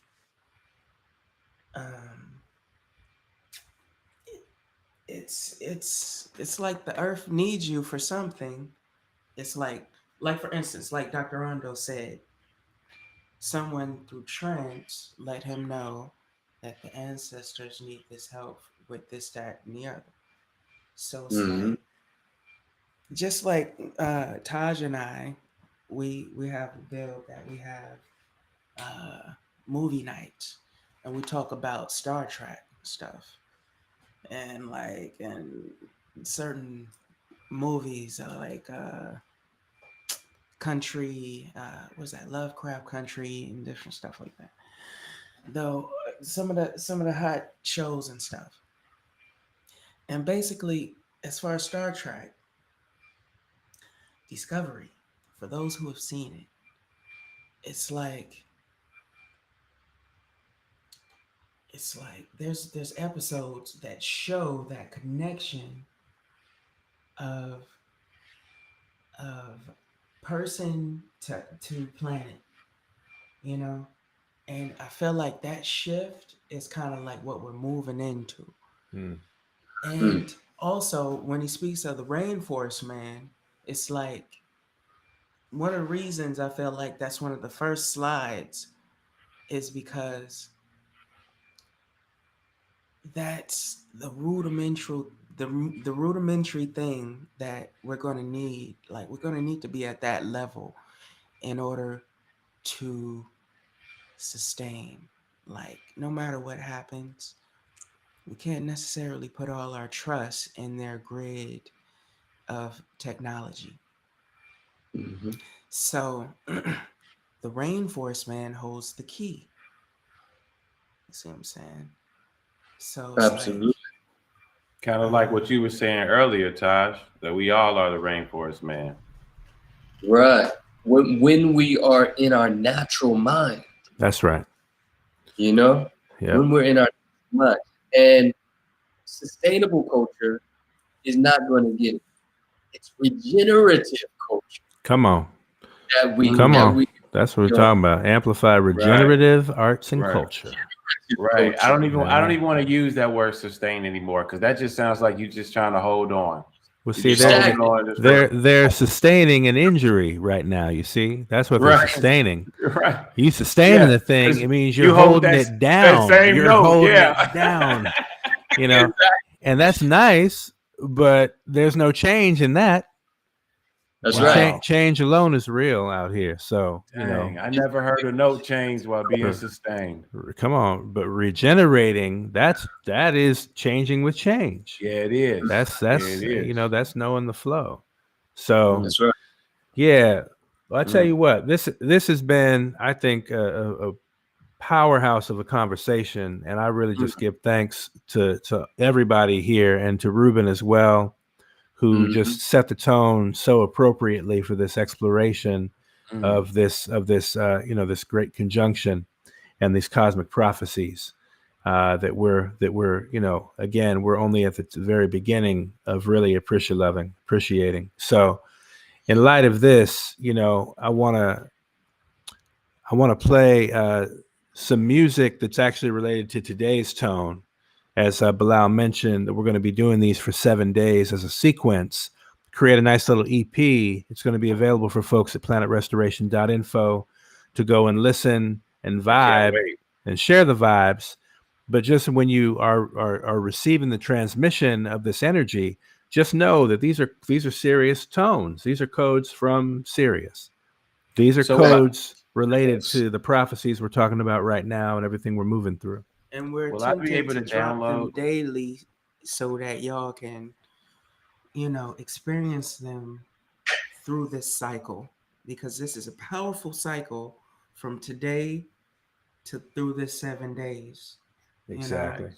So Nice. we want to be aware and conscious of our decisions as far as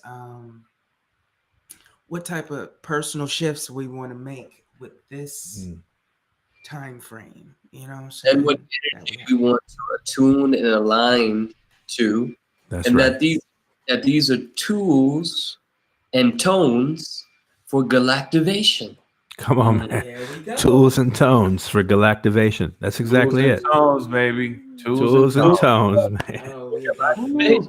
Yet another domain registry. Come on, man. How's the domain Galactivation. bro? You gotta get the galactivation joint. Yeah, do that. Yeah, let's go in. Let's go in. Let's get those spaces.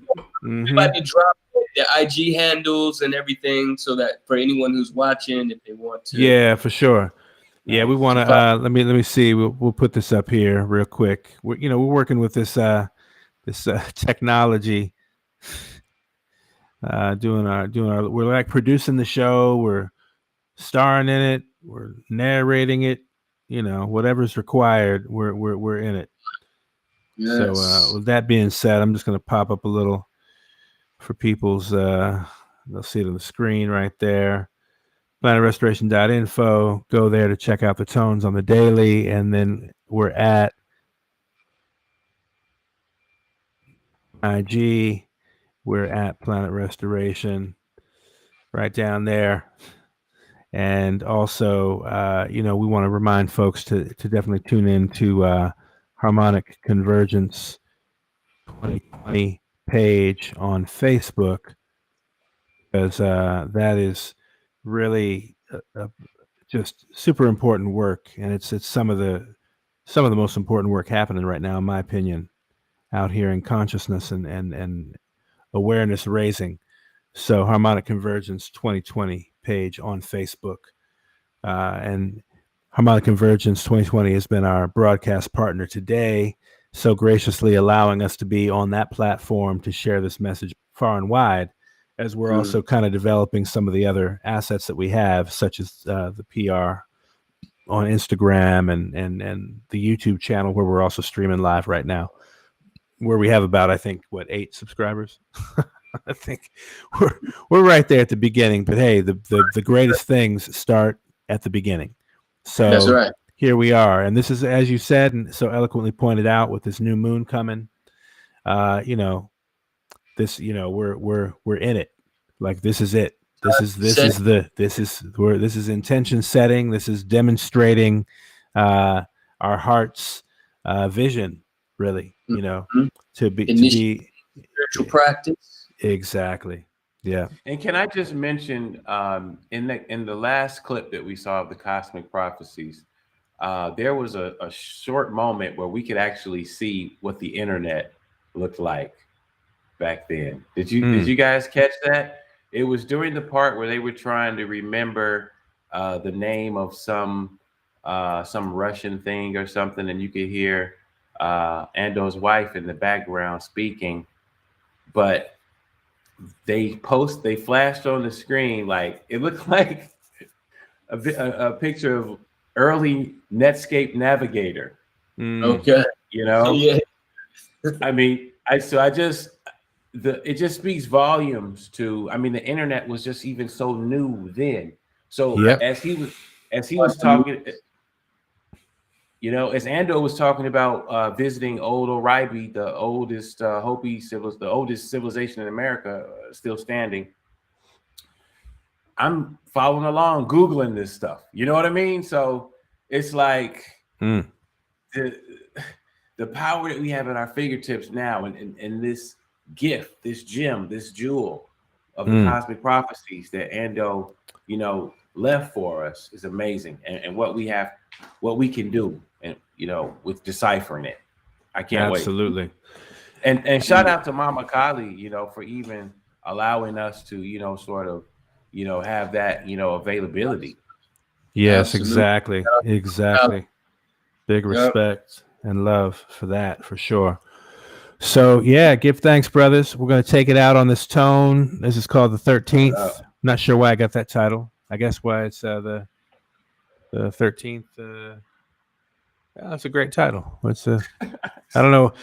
I'm not sure the code. Well, again, these tones are 7 tones that are a transmission that are just meant to, connect with you. So feel the vibration and, just continue to spiral up. Will you ever provide these tones as a singular tone that maybe plays constantly for like 5-10 minutes? There are some things we're working on that is similar to that. So there's some imaging we're working on that shows actually what area of the brain is being activated with the tone. So you hear the tone and you see the tone, a visual reflection on the tone, and then you can see where it is affecting your brain. But you're also feeling it there as well. So it's relative to what's called the holo mind. So a holo mind is, in a sense, he was talking about the noosphere, which is the field, the mental field surrounding the planet. The holo mind is your actual mental field. It's not the physical brain, but it maps around the physical brain. So again, it's sort of the way that your chakras intersect with your physical body. There's mapping and there's weaving with our physical vessels that's got the highest technology imaginable, because it's operating from higher worlds, actually. So what we're talking about is the science of activating the Merkaba. Yes, exactly. That's exactly it. Your chariot.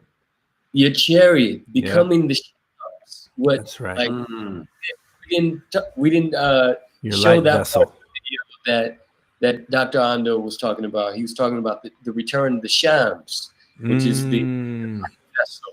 Yeah. The Merkaba. Exactly. So tools and tones for galactivation. Activating the Merkaba. Come on. Good. All right. That's right. And Essex, tell us what's the name of your new endeavor with the. Oh yeah, you could check it out at Essex Igyan, ESSEXIGYAN. That's the Instagram.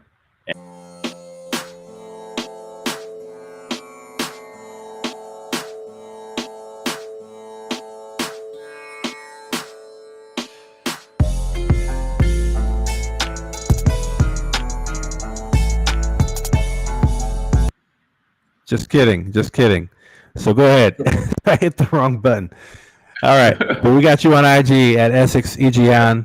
Right. Exactly. So that's. Yes, indeed.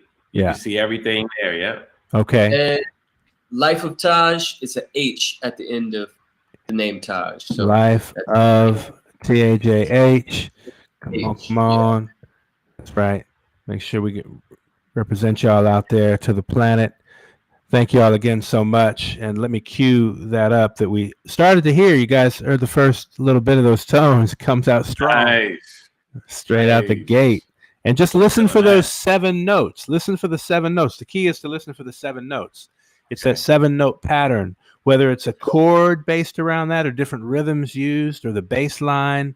Those 7 notes are showing up in these productions, in a real soulful way. So let me pull that forward again, though. We're going to bring that. Usually come in with a main solo line. And then I built the chords around that solo line, or the chord will come in with the chords. And then I take them in, do some modulating and work with the synthesizing. And then layer the vibes and sequence. So basically it's all based around that one liner. So you'll sometimes I'll start it with the one liner. So you'll get the tones. So you can hear that throughout the track coming in and out. So you'll know that's the tone that it's all built on. That's that serious code. So there we have it. You heard it from the master himself, the procedure coming through. But again, thank you all out there, all around the world, for spending this time with us in this sacred way. Oh, there I go again. This beat wants to obviously come through, so we're gonna go ahead and let it roll. We give thanks for y'all presence on the planet.